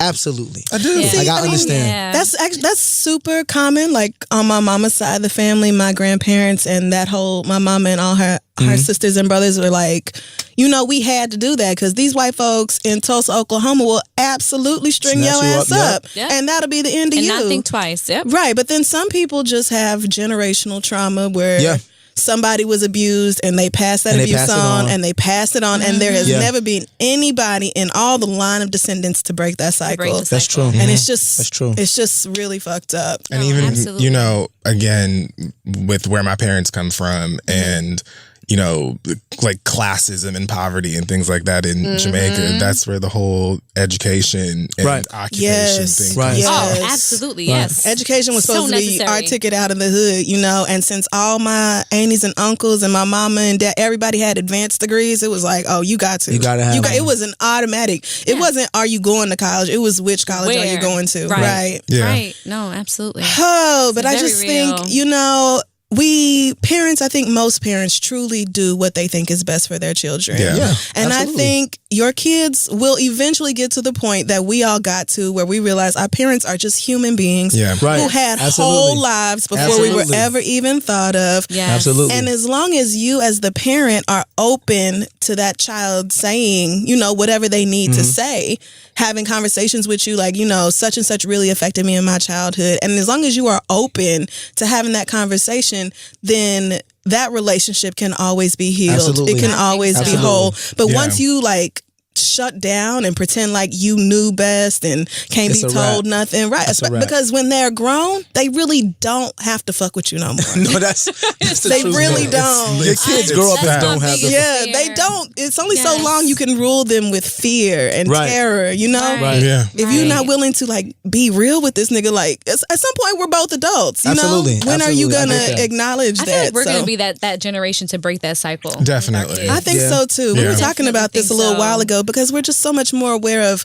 how our words and actions impact our kids and the importance Yes. of mental health, especially. Absolutely. That was not something that was talked about when I was growing up. And there's more constant discussion that you can't really avoid, even if you wanted to, about There you all go. things human. Yeah. You know, and the internet has emotions. changed everything. Right. The internet has changed everything, and everybody's Everything. walking around with like endless information in their pocket. Yep. So we're aware of all of So these aware. things, and I think thankfully we're more willing to have conversations and hopefully not be as stubborn as Absolutely. generations before Yes. us. Right. Knowing Well, better and doing better. Exactly. That's Absolutely. supposed to be the goal, you know? And I know that my mama definitely took that from like her grandparents. She was like, you know, some of this stuff, or from my grandparents, and they took it from theirs, you know, like, woof, some of that I am not doing to my kids. Yeah. But then some of it they do without even knowing. It's just part of, you know, those generations never got the chance to examine themselves the way we do and be like, woof, what is this pathology in me? You know, therapy, niggas ain't have time or money for that. Why do you think I got a plastic bag full of plastic bags underneath my sink? Oh, I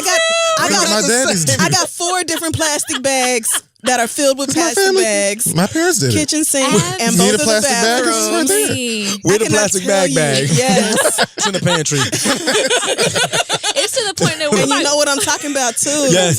yo, when my grandmother comes into town, because she comes every year around the holidays, she will find every plastic bag in the house and she'll sit and she'll Fold flatten it them up. out and she'll fold them and Oh tie my them. And we have God. the plastic bag of Bundle. plastic bags. Yes. And she's like, you know, you have to fold it like this because then we'll have a roach. I was like, what? Yes, man, the plastic bag then will have a roach. And that's was like, do not- absolutely That's true in the Yeah. country. And great Yeah. advice. Is it? Yes. In Like the country, roaches will crawl under the sink or anywhere because In that's where most anywhere. people That's their store favorite them. place. So. Yeah. Oh, I guess she was right. I Any just thought this crevice was or crease, some But like if they random- flatly tightly Can't go in folded, there. and Oh they're not my going God, that's in the back. exactly what You she was does. like, yo, lady, what is she talking? I was like, here she go with these Jamaican Talking. folks. And listen, and you'll just do it and Yep. not even No. know why, I you've done it your whole life. Nope. Yes. And then And you now will I just teach your say- kids to do the And same Jackson will thing. be doing that shit in Yes. college in his dorm room. He'll be folding and rolling plastic bags and telling his friends they His gonna roommate, harbor like, why do you? It was a Have a spectator roach. sport for us. When her grandmother used to come by, we'd be standing there like, look at your grandmother. Look at your grandmother. So we both just over there just looking at her. literally. There's about When 800 she bags come there. in, She rolling up these She'll sit down. She'll put on her Steve Harvey watching Family Feud all day, and she'll sit there yelling at the TV screen, talk about how these people stupid. And, Everybody's stupid. and she's gonna be rolling these Plastic bags. My word. I even group mine by size. Like the Bed Bath & Beyond ones are like those huge. are big. Those You are bougie. big, big. Yeah, you are a bougie plastic And bag. then I got the regular ones from like Fine Fair, and then I got the little ones Oh, from the bodega. sis. You need to But the little calm black down. ones from Yeah, the bodega? little black ones from the because Bougie sometimes you just need to plastic throw bag away bagger. little things. That's for like the stinky poopy Pampers. that okay. were Yeah, I Kaz. cannot relate, but yes, There you go. Yes, One or of you these know, days, a though, bottle you'll of know. wine. That's actually what I was thinking of. There you The go. perfect gosh. bottle of wine. Perfect size. for poopy Pampers. Listen, let's do some letters. All right. Yes. A couple letters here, and let's see what what they're talking about. drama. We love having Khadeen and Devale in for these fucking Let's questions. see what they saying. Well, where to even start? Actually, this letter here, I was reading it and I was thinking, oh, this is a super interesting topic. Think we should talk to Devale and Khadeen about it. And then like 3 paragraphs down, they mention y'all. And the fact that they were listening to your show. Oh, really? Okay, And good. this So we can topic elaborate. came up. Yeah. Okay. So this comes from Allie, who says... She wrote a whole dissertation. Oh, over she there. did. Yeah, no, it's very long. They don't hold that. No, Oh. they give us every detail. The whole context, though. We can answer fully. Okay, I used good. to copy and paste the emails, put them into like a different app, edit them out so that they made sense to be read on air for And they're, every like, single concise. email. Oh, right. wow. Oh, wow. That got to be too much fun. They'll be like, picture it. It was 1985. I was born. I was born. So Allie says, I'm a thick and curvy woman and my husband is a personal trainer. All We right. fought a lot throughout our relationship with him trying to pressure me into getting into shape. Now he always lets me know that he's attracted to me, loves me, and thinks I'm sexy, but he will still say things sometimes. I've always had a lot of confidence in my body, but my weight has gone up in the past couple years, and sometimes I wish I had fewer rolls on the tummy and that it wasn't so damn hard to find a pair of jeans. We want to have a baby soon, and he's concerned that if I already feel a little overweight, it will be even harder to get to where I want to be postpartum. I was listening to Devale and Khadeen's show, and they were talking about how they've made comments to the other about their bodies, and they take it constructively and work out to be the sexy person they know will please their partner. I'm struggling with finding a balance between their attitude, which feels healthy, and the other side of the coin where we worry about a man being too controlling over his wife's appearance. When hubby and I talk about it, I generally end up getting upset, and he says it's fine and that he'll drop it, but it hurts since I know how he really feels. Is he wrong for saying these things to me, or should I not be so sensitive and start getting back on this treadmill? Thanks a bunch, Allie. I feel like we've answered a question or two like this before. Right. And I feel like married people, it's like it's a different thing because me as a single person, I read this and think, well, I mean, if you got issue with my body, you could truly get up and leave. Like, I do not care. Right. But when you have, signed a contract with somebody and you decided to like be together, then it's a totally different issue. So the two of you have, I guess, this sort of relationship where you feel like you can encourage one another as far as physical fitness. You guys work out together and post videos, that sort of thing. What do you say to somebody like Allie who's feeling like conflicted? You want to start? No, go ahead and start because I'd like to hear what you got to say. Here you go. This is how I feel about it, right? No, we're probably going to align. When people make an agreement that they're going to spend the rest of their lives together, I feel like both have to make an agreement to work as hard as they can to be what the other one needs. No one more than the other, but they both. Now, I feel like it's difficult for a man to say that because if you think about the context of society, right? The oppressor can never say too much about the oppressed. And in marriage, women have often been oppressed because marriage was created where women were property. Yeah. So if a man says, I don't like the way you look, you need to work out, it's taken as he's oppressive and controlling. If a woman says to a man, you gain weight, I don't like the way you look, you need to work out, it's like, nigga, get off your ass because your wife needs to be happy for you. I feel like we're at a point now where people need to be honest with each other. We can't walk on eggshells if we're going to spend the rest of our lives together. Because what happens is resentment comes. If I say, you know what, I'm going to drop it, but you constantly gaining weight, I'm going to drop it, but you constantly, what seeps in is that She really don't care about how I feel about it. She's going to do what she want to do anyway. And if that's what she's going to do, then why should I care what she wants or what she needs? So if she's not going to be consistent with trying to be good for me, and I'm not going to be consistent with about being good for her, they shouldn't even be together. That's how I feel about There it. you go. Wow, divorce. Yikes. Okay. I don't disagree. Kadeen. How do you feel about that, Kadeen? So for us, when it comes to the whole weight situation, I even after baby, for example, Right. you know, you're in a rut. You had a whole human being. I just want to say, nobody would be able to tell me shit about shit if I had a whole ass baby. Nigga, I made a whole ass person. That nigga got his own systems, organs, social security number. I made a whole nigga. You know how Rochelle on Everybody Hates Chris always be like, my husband got 2 jobs. That's what I would do. Like, I've had a baby. I don't want to talk to you about anything. Your baby is different 8. people. I don't give a damn. That's what happens. 9 years But ago, I made that absolutely nigga. nothing happens to this body. His body. Right. You know what I mean? Right.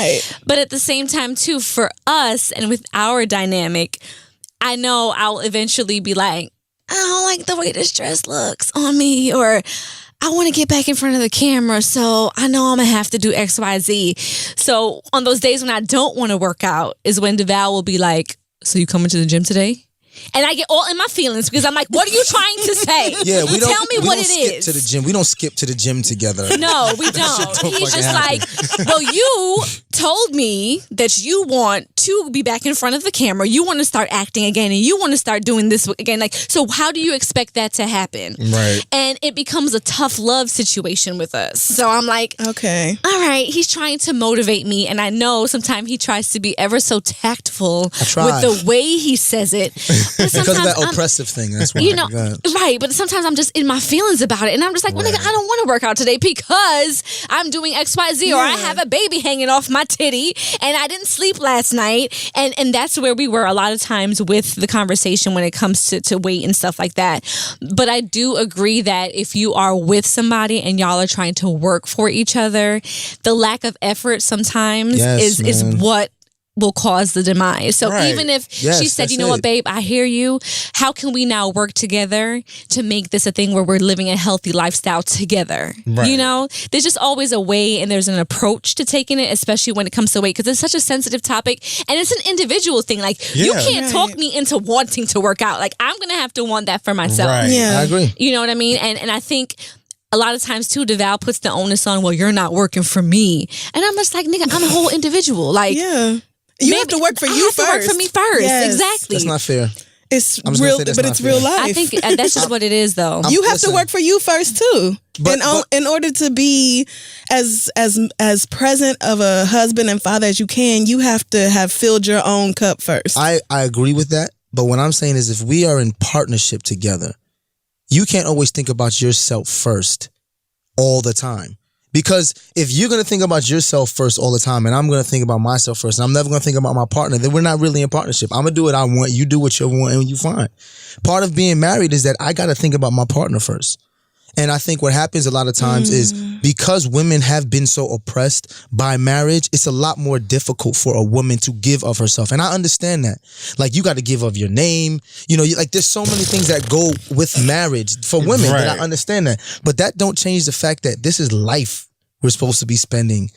Life. Yeah. This is life. I hear both of these things. Yeah. And I think that you, Khadeen, actually pointed out a good thing, because Ali mentions in this email, like, she would like to look a bit different. She would like for the jeans thing. And I'm of the belief that if you're healthy and you're comfortable in the skin that you're in and you're not interested in doing anything different about that individually, that's you. Boom. And if it's like a thing that's been established from the get-go, boom, then there it is. I remember not too long ago, we got an email from a lady who was saying her boyfriend was big and he was always playing games and she kind of wanted him to, you remember, she wanted him to work out, but he had been like that through their entire relationship. He had been like that since they first she knew met. what she was getting. Right. And he wasn't ever interested in the gym. Ready to upgrade him, and he was like, I'm good. This is my upgrade. Even in this situation, if that's what you want to do it for, like if you have your own personal desire, then great.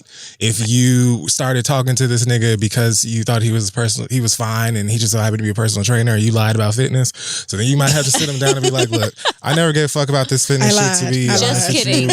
Just kidding. So let's just, and actually love being around. Let the chips fall where they may.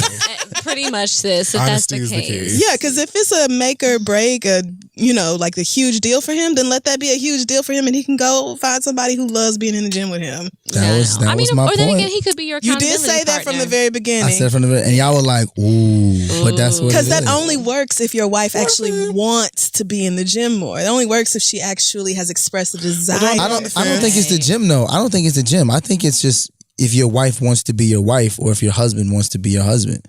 If you got somebody you love, you want to see them happy. You want to be a part of their happiness. Yeah. So you do whatever you need to do in your power to make them happy. If you can do it, if there's something you can do to make them happy and you just like, I'm not doing it, that's just selfish. And why even be married? Like, I know I can do this to make you happy, but I don't want to do it. That's not selfish. I mean, especially if your partner is a personal trainer. It'd be one thing if it's just like you and I are eating nothing but Krispy Kreme, and then you're just like, you see what I'm saying? You know what I'm saying?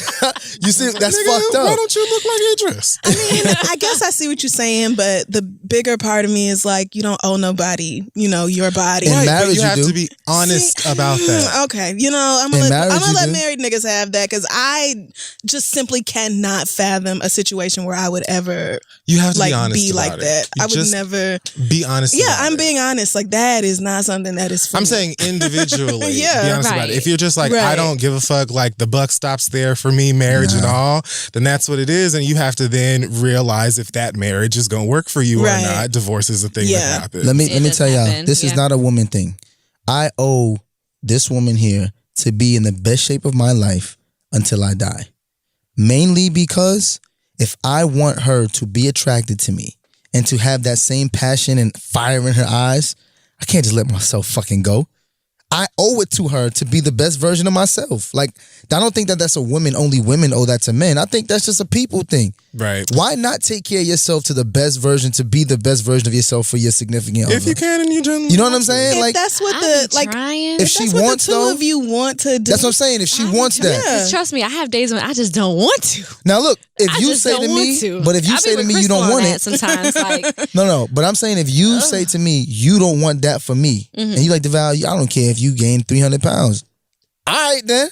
So then I could gain 300 pounds. People are not gaining 300 pounds just to be spiteful. If you gain 300 pounds, something is wrong. Someone stopped working. Exactly. I'm exaggerating, but I'm just saying. Right. But I agree with Kid. We got to be honest about what it is. And I mean, if it's going to be an accountability thing, I think sometimes you need that accountability partner. Like, sometimes I know in our relationship, I need sometimes for Devale to be like, Khadeen, like, sis, what exactly are you trying to do? Right. You bitch and moan about everything, your goals and aspirations and your dreams. Well, those shits ain't gonna come if you don't get yourself together. And I'm imagining at the very least that the person that you're, spending the rest of your life with should be the person, if anyone, that you can take that from. Even if it means that you're mad at them, and then the next day when you wake up and it's time for breakfast, it's like, now you didn't have to say that shit the way that you said it, but I guess I understand what the fuck you were. I would just be quick. I would be like, oh, okay, I'm gonna file this moment in my head, and then the very next time that nigga be like, let's fry some chicken. Let's go get Chris, come on, son. I actually just am really focused right now. Chris. On come on, son. Come on. I mean, if you pick one person to spend the rest of your life with. See, why would I do that? That's what I'm saying, but that's what marriage is. Okay, right. So see, that's what I'm saying. Right. That's why I'm saying. But the person we're answering the question for is married though. Well, see, right. But that person is married though. But the thing with Allie is I think she's giving us a lot of conflicting information. Like, she says her husband is like, oh, it's fine, whatever, blah, blah, blah. I love you. I'm attracted to you. You're sexy. But then it's also, he still makes comments about my weight and blah, blah, blah. And I'm not comfortable. So it's like, you kind of got to figure out what you want to do, Allie. Are you ready to like, I personally think weight loss just to lose weight is foolish. But if that's what you want to do, then go for it. Like, that's absolutely your prerogative. Also, again, who, to Devale's point, as a person who also enjoys sex and being with someone forever, I not only want to see you and be turned on, I want you to see me and be turned on. Oh my! It has to go both. If that me, and is that a man thing? For you, that might not have anything to do with my size. You know, it could be the way that I cut my hair, the type of clothes I wear. Thing. Yes. The beard. Yes. Maybe, you know, whatever. Yes. You're the only reason why I grow my beard. But that's a great point, though. I wonder if that's a man thing. I don't know. Because I feel the same way. I want my significant other to be so turned on when they see me that it wakes up something that when we go to have sex that you just so like, oh, I gotta have sex with him. Like that's what I want. That's why for me it's so important that I am everything that you want in a man. And as men, we want that from the people that we're dating. And sometimes I feel like that doesn't happen from women. I mean, I really do 100% understand that. I just don't think like needling somebody or trying to like shame or push them is the way to get them to change their habits. And that's why you have I would assume if my partner gained a bunch of weight out of nowhere that something was going on. They were eating for emotional reasons, something that they hadn't talked about, or, you know, maybe something's going on internally, something's wrong physically. But there may just be a new chip that's out and you just can't get enough of it. You never fucking know. All I'm saying is just be for real. He said a new chip. That's true. For real. Just everybody be honest about your communication, about what you want. No, it's true, because ladies be coming out with all these different random chips. And some of them are good as fuck. The jerk chicken chip and all sorts of shit. You just never know. What are you supposed to do when purple bag Doritos are around? That's a real question. You seen the 2019 lineup of Doritos? Nigga. Dumb shits there. All right. Our next question comes from Daenerys, who says, I have a coworker named Ben. We are just friends and there will never be anything more than that. His wife and I had a friendship where she has been in my house and slept over before. Up until yesterday, there was no hint of any kind of trouble between the two of them. Then I got a text from his wife. I am coming to you woman to woman. I'm sorry I can't say this face to face because the shit won't be pretty. I just wanted to let you know that I'm questioning our friendship. Ben is easily influenced and he is obviously attracted to you. You may or may not know that, but I know that. I can see it. He's easily manipulated. No lie, I'm jealous as fuck that he pays attention to you all more than me. I'm not here to compete. With all due respect, leave my husband the fuck alone. We can talk later if needed. Whoa. Now, as a woman, I sympathize with feelings of inadequacy within a romantic relationship, but I have received therapy to address that shit. This text was out of left field. Always after.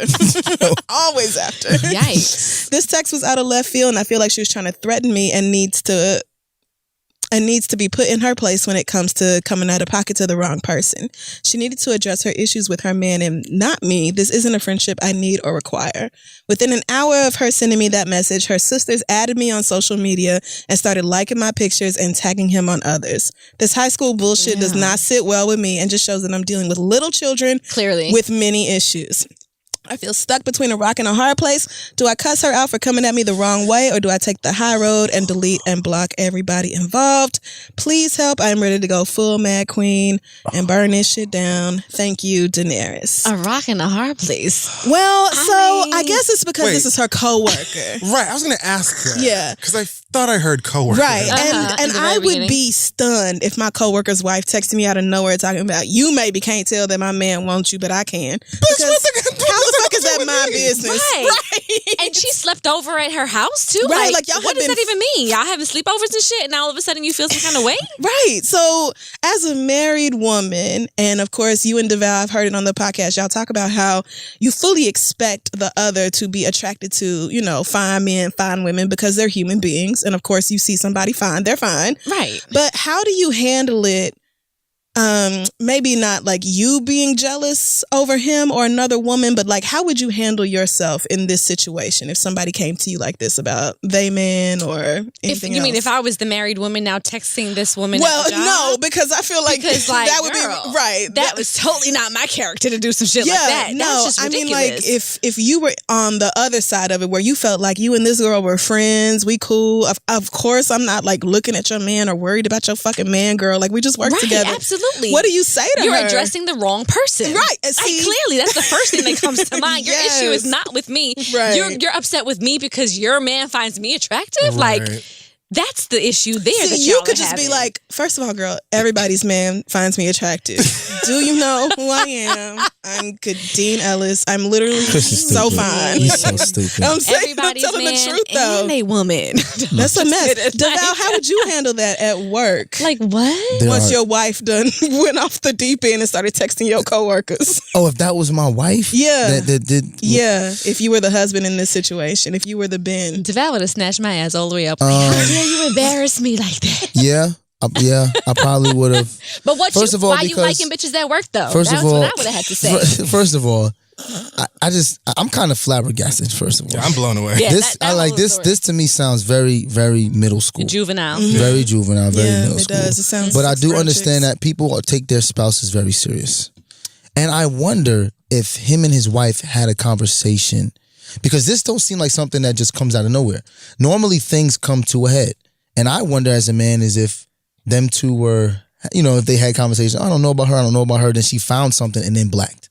You know what I'm saying? Like that's like I'm kind of wondering like how everything be fine and then it's just like out of nowhere. See, because to me, Why is she so jealous? Right. I was assuming, and I often assume in situations like this, that the Ben put her through some shit. And so now, Like he's probably cheated before. she just loses it anytime he's That's a good around point. a pretty girl or around someone she knows That's a he good might point. be attracted Attracted to. to. Because Right. it's like, it doesn't even sound like from what she sent that she's working within reason or you can speak to her logically. Yeah, no. Because she's already said, you may not know that he's attracted to you, but I know. do. So that means history. Why are you talking to me, girl? That's So also like, history. you know that I don't know what the fuck you're talking about. That's why to me it was crazy. Like You know what? This leads me to believe that the only reason why there was even a sleepover Yes. situation was that the wife was coming in to check this bitch out and be like, Exactly. let me see what her I was deal gonna say that is. too, yeah. Wow. Right, because like, where was this whole sleepover situation coming from? Oh, And now She all clearly of a was like, sudden- you're let right. me scope this bitch out, see So- what her deal is, and then I will arrive at my conclusion. So I'm it ain't telling gotta you. had nothing to do with her. Ben done put her through some shit, or Probably. Ben is just, Yeah. maybe Probably. fucked up and been a little insensitive in the way that he's described. I don't know. But she, Or Ben got a through type and she some know that's the kind of, type. right, through some sort of experience Yeah. with the man that has nothing to do with you, obviously. I think that's true. And she either knows that she can't go to him and Right. say anything to him about it, or she knows that, like, But what is coming to Nothing. me gonna do? well, and that's right. Just like a but- scare tactic, or you trying to But intimidate hold her? I on. don't know. This is the thing though. We got to answer her question. What should she do? Now, there's two Devales. There's Petty Devale Petty Devale and then Petty there's- Devale. Right. Petty Devale would make this an HR issue. Oh, bitch, you want to fuck with me? Oh. You send me emails. Your The sisters are caucasity doing of this. that. I'm going to send these You gonna write emails letters? to HR, and it's going to be an issue for you and your man. Yep. Because that's a problem. You can't just attack me via email for something that you clearly stated in the email I may not know what's going on. And see, That's I don't like what fighting Petty words. Devale. I don't like You know what I'm fighting saying? words. Right? Like that's Yeah. that's Petty Devale. And them there sound like five Petty words to me. Devale. I'm like, I would fuck with her. That's just me. I Well, would fuck with her. no. In what sir, sense? If I, sir. if I'm just saying, I'm talking about just being like playfully. If I'm, She don't got no time for that. no, I she's should gonna go. go That's off why. the deep end. That's why I'm saying. That's what I'm saying is Petty Devale. Realistically, what she should do is just block him and not talk to him. Yeah, But that's all simple. of them. But then here's the thing, though, right? With people like that, it's impossible to kind of get rid of That's people what I'm like saying, that yeah. because her sister's following her, liking pictures and stuff. Like, Yeah, that's like, nuts. come on. What am I supposed to do? I didn't know nothing was going on. Now you're gonna attack me and harass me. What's she Right. supposed to do now? Just sit back and be bullied? Yeah, I think if I were you, Daenerys, I would wait until I saw Ben at work again, and I can't imagine that he doesn't already know about this. But I would be all up in his face, like, "What the fuck is wrong with your wife?" Did you involve Yeah. me in? Yeah. Right, because Yeah. this is absolute bullshit. And your thing about going to HR is very, hashtag white love woman, that. but Told it you. works as well. You can be Yes. like, excuse me, Uh-huh. I'm being harassed. I love that. Yes, that's Double Mama down on that literally shit. said, I don't want to do this in person because it wouldn't be pretty. Bitch, that to me is a fighting that's statement. threat. That's a Yeah, threat. that's That's a that threat. means you're going Yes. to That's a fight threat. me. So And you're going to fight me over something you Over have already what? acknowledged I probably don't And you know where I about. work? Oh, And it's for not what? right. And And you know you're where I where work? I live. You've been in my house. What am I supposed to do At this point, right, What am I supposed to do I at have this to contact point? the authorities. I would make this Authorities. an HR issue. It sounds corny. Everybody called the FBI that was searching for me when Devale couldn't find me. Call them all. It's so wild to me that a woman would go to her husband's coworker with an issue that she has discovered instead of her own actual husband. Not to me. Because either text her back like, bitch, I literally cannot help you. Because either you're wilding and there's nothing that this nigga is really doing wrong and you're just a little bit off your rocker, or you gonna stay with this nigga even though he's trash and has done trash shit before and Yes. and so your only way of feeling like you have some control in this is going after the woman who has nothing to do with it, don't care. I can sort of paraphrase what I would say.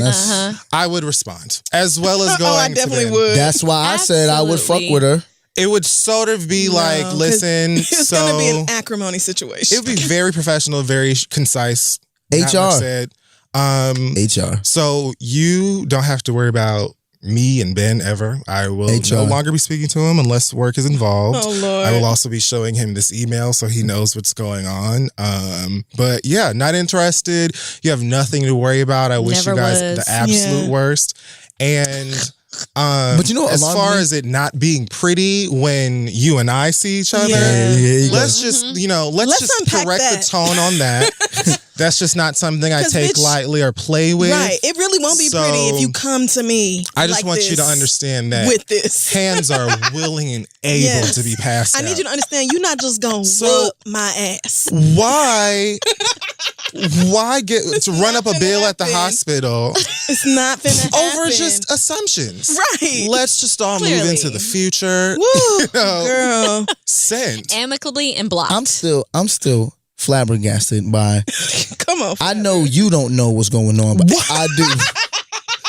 But you sent me an email. That's ultra crazy. That's ultra crazy.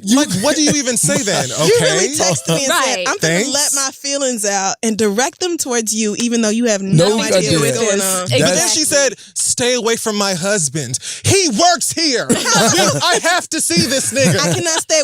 Me and this nigga is on the same team for the next 7 months on this project. I cannot stay away from being girl. Crazy. Go to HR. Yeah, I think HR is probably the best. Totally, go to HR. To be honest with you. I would actually address Ben first and be like, this girl, your wife, because I don't want him to get in trouble behind her stupid shit. I don't care.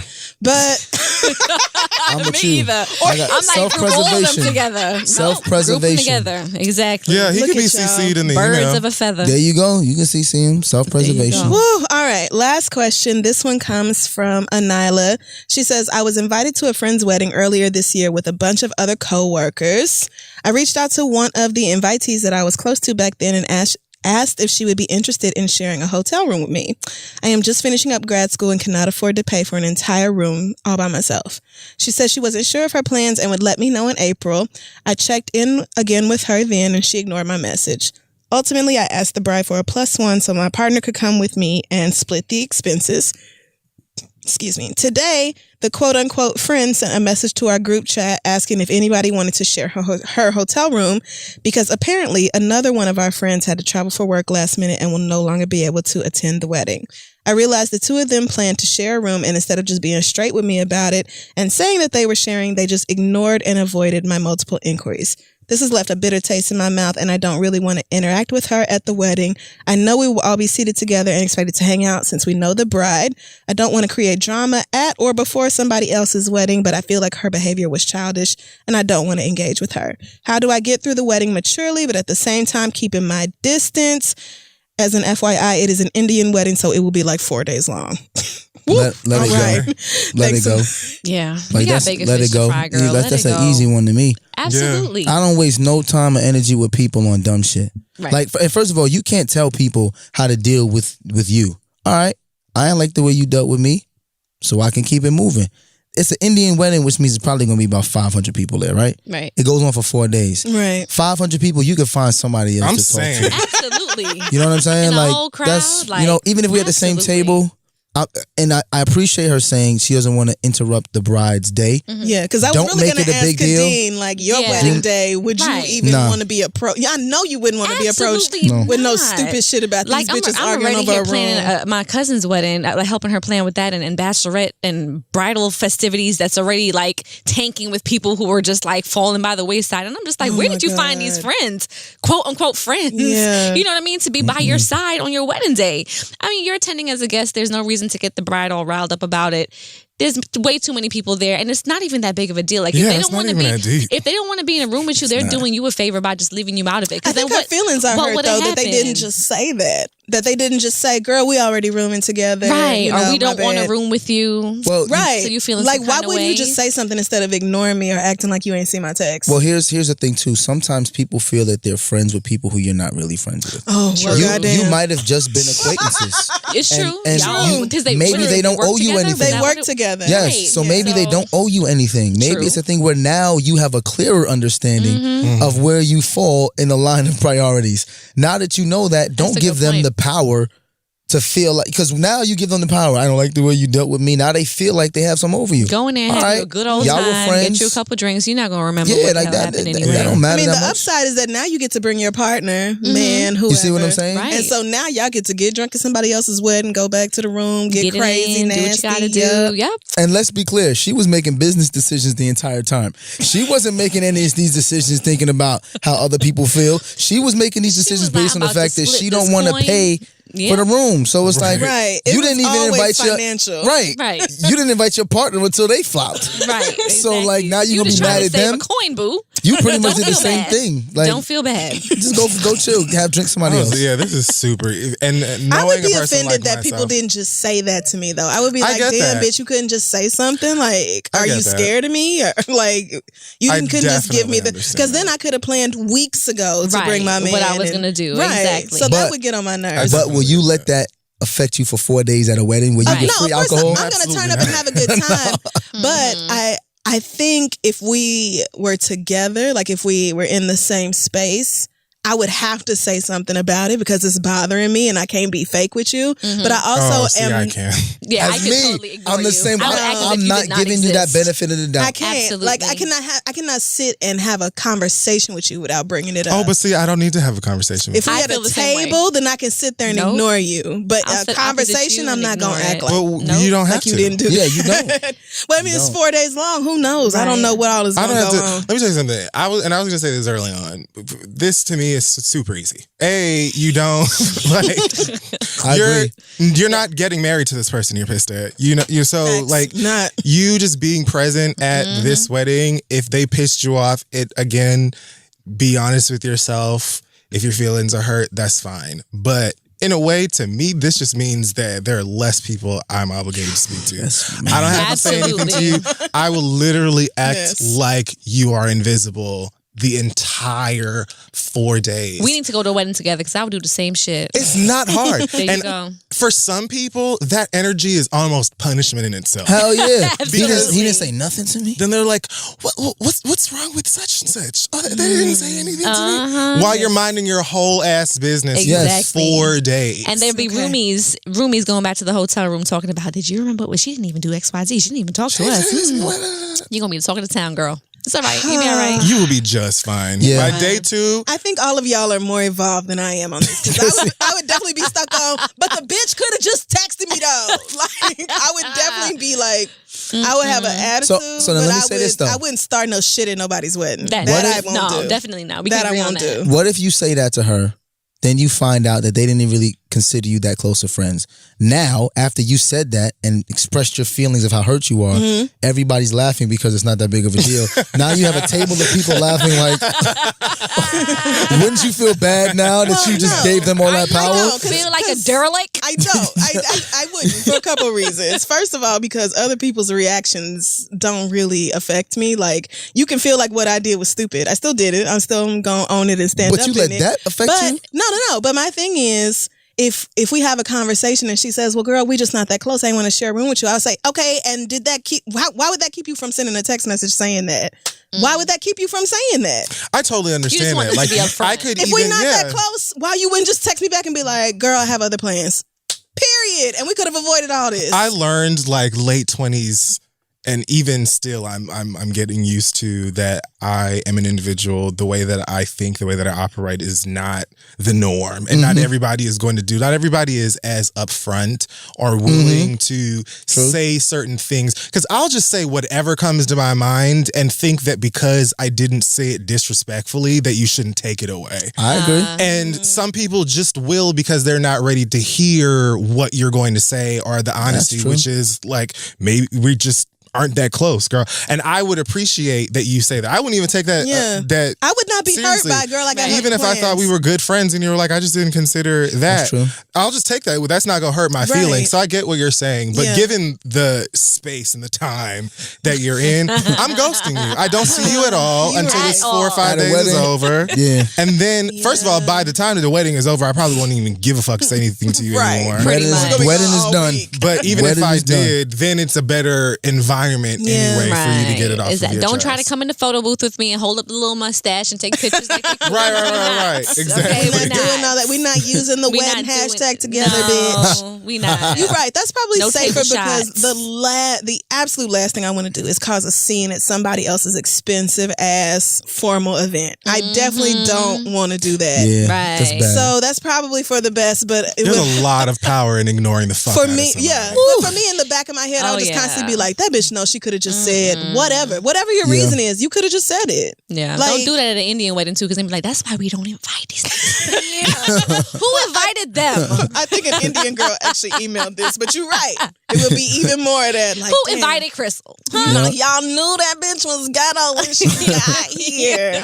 And I'm going and I'm laughing extra hard at every bitch. I will if you're standing at a group of like 6 people, 4 people getting hugs. Because I'm skipping you two bitches. I'm acknowledging everyone else. Well, the other one, not gonna talk to you. The other one had to travel last minute, so she's just gonna be in the room by herself, paying the full price by herself. And I would literally hug everybody but her. Bitch, you know why we don't speak. We all got a little sprinkling of petty up in here. Y'all all of us mad got petty. a little bit of petty up in Y'all here. all need to grow up. We mean y'all. Y'all bye. The biggest one up in here, petty as hell. So talk to us a little bit about the new pod. Oh, well, I guess we kind of already did that, right? Yeah, when we covered the podcast. I was like, I wanted to like kind of get deeper into it because I listened to the whole first episode today, and But what'd you think? Well, first of all, I truly loved it. I love y'all's conversation about marriage, like just about the realities of marriage. And I know we talked earlier about how people aren't really real enough about That's that. at the table, girl. But I was like, really? That's you see me with this drink. Okay, I'm struggling. But I was like interacting with y'all the whole time y'all was talking. Devale, you know you be fucking with her. Leave that girl alone. She done had your kids. Thank you. Multiple times. I be like, I was sitting there like really arguing with y'all and being a part of the conversation. Yeah. I'm like, the two of you are obviously good together, and the YouTube and Instagram and all that is phenomenal. But I think the podcast is like even better because it takes away how fine y'all are.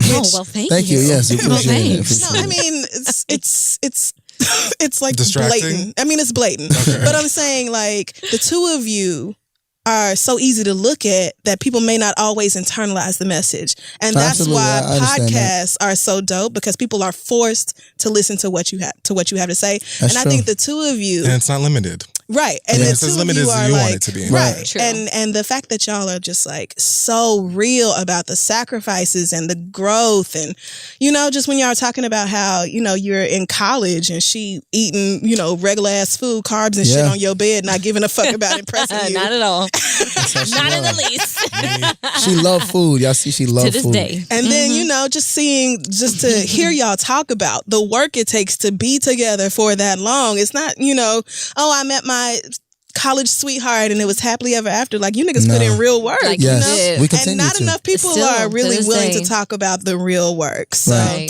shout out to y'all, because I appreciate really, that. Thank you I so love much. the show and I'm we looking totally, forward to it. Yeah, we totally value your opinion too. I mean, like Devale said, we didn't really know much about podcasts before we started this other than the read. Like, y'all were it for us. So we just feel like to be able to even be in a space like this. First podcast I ever listened like, to. first, because legit. I never listened to. Like, I'm a visual person. I like to see. Yeah. So I had no clue what the podcast was until people were tagging me like, yo, the Reed talked about y'all. The Reed talked about y'all. And I'm like, who is the Reed? What is the Reed? Real. And then I went to the Instagram page and I started looking at it. I was like, oh, it's a podcast. And I'm listening to it. And I'm like, yo, these two niggas is crazy. They funny as hell. And I'm like, yo, they mad funny. And then all of our people were DMing us like, we love the Reed. Oh my God, we love Wes and Chris. We love it. Yes. So I'm like, okay. But then we did understand, and it's a little bit of our transparency about how deliberate we are with doing things, right? Mm-hmm. Khadeen always wanted to be in journalism, right? And I know that she's a great interviewer, and I know she puts in the work. I feel like through a podcast, like you said, it takes away people's distraction of looking at her. Oh, wow, she's a beautiful girl. Mm-hmm. I hope she's as smart as she is pretty. And now you have to listen to someone. You really get to know someone when you hear them first. Right. And you say, wow, who is this person? Then you get a chance to see her. Mm-hmm. Then it's like, oh, shit. She could host a TV show. She could be into news. Like that's really what the idea was, a part of the podcast. Like we're very deliberate about the choices we make. I like to argue, but when it comes to journalism and stuff like that, that's what she does. Like we did an interview today with Kenneth Montgomery and Jamila Lemieux, right? And it was a very hard interview. We were talking about the Black experience in America. We were talking about them attacking women's rights. And I got to watch my wife go through these interviews and ask the tough questions. And it wasn't a fun play moment. She was going through it, bringing up litigation and stuff like that. I'm like, damn, that's my wife. But it's an opportunity for us to show a deeper part of who we are. Yeah. Right. And like you said, not the shallow. Everybody knows I like my wife twerk. They know I like that she's cute. Everybody knows that, you know? But this is a different side of who we are. They don't know about my community service. They don't know that I'm very big on being cultured and I like to talk about the Black experience. This is an opportunity for them to see us in a different light. Yeah. And after a while of doing it, you'll start to like realize how much of your experience in your life you've shared with people, because it'll be like a couple months, a year or so in, and you'll be like, you know about that thing that happened when I was 7 at the that happened twice today. When you said something, I was like, Crystal knows that. I'm like, I sure do. Crystal knows that because you talked all about it and she listened hard. I was enjoying myself, so I done remembered all y'all little stories. And what really funny, it really stuck with me how y'all talked about how y'all approach life so differently and how you still make it compatible with the two of you. Like, you stopped trying to be Khadeen what you thought Devale wanted, Devale what you thought Khadeen wanted, and you both just you fell in love with each other as each other. That's truly beautiful. That's the truth, because we said it recently. Yeah. I feel like I'm dating a new person. Yeah. Because when she turned 30 and I turned 30 was finally when I was like, you know what? I'm tired of trying to be who I think Khadeen wants me to be. I'm going to be who the fuck I want to be. Yes. Right. And not just me, but society. Because we even talked about like those milestones that you should have in life. Like, oh, by 25, I found somebody, and by 28, I should be married and have finished having kids by 32. And it's like, who put those standards on people? Yeah. Like, if you don't aspire to be married, oh well, like that's your life. If you don't aspire to have children, don't have them. Because there'll be less fucked up people in this world if they just stop having kids. You know, so there was really these like societal pressures that we felt like we had when we felt like we got married at a time where we both weren't ready for that. Yeah. You know, and then we didn't realize that till after the fact, and it was a lot of correcting those wrongs. So, you know, we try to be as open as we can about it because we know that so many people have been in our shoes. Yes. They are in our shoes. And we have people who are younger now, like in their late teens, early 20s, who are like DMing and emailing us just like, oh my goodness, like this is giving me so much insight so I can really assess what it is I'm trying to do in the next 10 years of my life. Right. You know, and those are the conversations we didn't have the luxury of the funny thing is I'm having conversations now with young men that are completely different than they were 10 years ago. For example, I got young men, my college guys are like asking me how to work through relationship issues with their girlfriend. And I'm like, damn, you're 19. You're in college and you're like, you know, I watched the vlog and I noticed that you and Khadeen said about this and my girlfriend does this. Like, what tools can you give me to help? And I'm like, he asking me about tools to get the relationship. Back in the day, this would have been like, man, fuck this bitch. I got all these other bitches out here I can fuck with. And we all would have been that way. I'm not saying just them. I was like the 19, same exact way. About trying to be 19, with somebody at 19. Yo, 19, I was not trying to have a girlfriend. I was on my rap shit. You know, these hoes ain't loyal. You know what I'm saying? Me and my boys we gonna drop an album. Like it was all about fuck as many girls as you can. Why did every posted recently? They was gonna drop an album. Did you see the picture he posted recently with him and his three friends from the Sweet Life back in? We all had long T-shirts. We had on stocking caps. You were on the Sweet Life. We had our middle fingers up. Oh my god! It was just so bad. It was just so bad. We were kids, 19. We were 19. Yeah. The Sweet Life, the Paris Hilton reality show, or the Sweet Life with Zach and Cody? No, it was a Sweet Life, meaning they were living together in college together. I'm trying to think about what I thought you meant like they were on a set. What were you talking? I thought she meant. Did you see him and his friends on the Sweet Life? I'm like, you niggas was on the Sweet Life. God damn it, Chris. God damn it. I was about to have a whole lot more questions. God damn it, Somebody Chris. take her drink. Somebody please take her drink. You have though the Sweet in college that work living together makes the room for you to like have fun with each other, and also to break down the wall of like refusal to have conversation and stuff. Because I think that you promote like that's how I know that I can watch your videos or listen to your podcast and hear y'all disagree or even tease each other and know where it comes from, because I know that y'all do the work. Right. And that's inspiring, and I think that it's useful for couples across the board, just because like even we get emails all the time like, my husband snores and I hate it and I don't know what to do. Tell him. Like, talk to him about it. Right. A lot of people say, I don't know how to do this without hurting their feelings, and I just don't know that you can always communicate without hurting somebody's feelings. You can't. But if y'all have committed to being together, then you have got to learn how to talk to that person. Absolutely. And I would take the honesty and the transparency over you trying to tiptoe around my feelings any day. Same. Yeah. Like, tell me what it is. What do we say to each other before we're about to be very, very honest and we know it's going to hurt? Oh, Lord. What do we say to each other? We go to each other and be like, all right, truth moment. So I'm like, oh Lord, let me brace myself. If she says truth moment to me, I know what she's about to say probably gonna hurt. Yeah. But I gotta take it. Right. And I love that. Like even that Yeah. is something that is set in place by the two of you. Yeah. And it's like a buffer to handle those human moments. Yeah. Exactly. So it's like it's basically a key word or a trigger word or whatever you want to go to. Like, something like look, that. I'm about to go there. There's So a you warning. already know. I'm about to be real with you. Like, These are the words that we put together that Yes. remind you I love you, even though you're not going to like this. Yes. Absolutely. So- It's coming from a good place. Yes. Gotta do that work. Just don't get aggravated and be like, well, my bags are packed. I left a note in the home. As a matter of fact. Y'all make marriage look worth it. I'll say that. No, it I would say it is. I would say it is worth it. You know what? Sometimes I kind of compare marriage to, because people say to me all the time, you did a vlog about marriage being a bad contract. And I'm like, well, it fucking is a especially bad for contract. women. What kind? Like, God, what do you mean? lifelong It is. contract. And like, so if it's a bad contract, why would you do it? I said, well, everything you choose to do as a human in life isn't about something being right or wrong. I said, I'll give you an example. Alcohol is not healthy, right? But you drink it, right? Because it feels good. One glass of red wine a day has So been the doctor shown. said. Patron. There's no wine in here. I said, there's no wine anywhere I feel in here. attacked. No, but Sit you're here right. with my But coffee. to me, marriage is a choice. It's not a necessity. It's something that you choose, just like veganism. This is my path in life. And everything about it ain't gonna be perfect. Everything about it ain't gonna seem right to everybody else, but it's my fucking choice. Yes. So since it's my choice and I'm doing it, it's worth it to me. It's worth it. The choice I make may not be the choice for you or the choice for you or the choice for you, but it's my choice. And there's a constant choice with marriage too. Like, you have to constantly every day. choose to be in the situation and be engaged and to want to be there. Like, it's not like something that's just gonna happen by itself. And it that's doesn't. that's why I say y'all make it look worth it, because to me that does not sound like fun. I don't want to choose no nigga every day but me.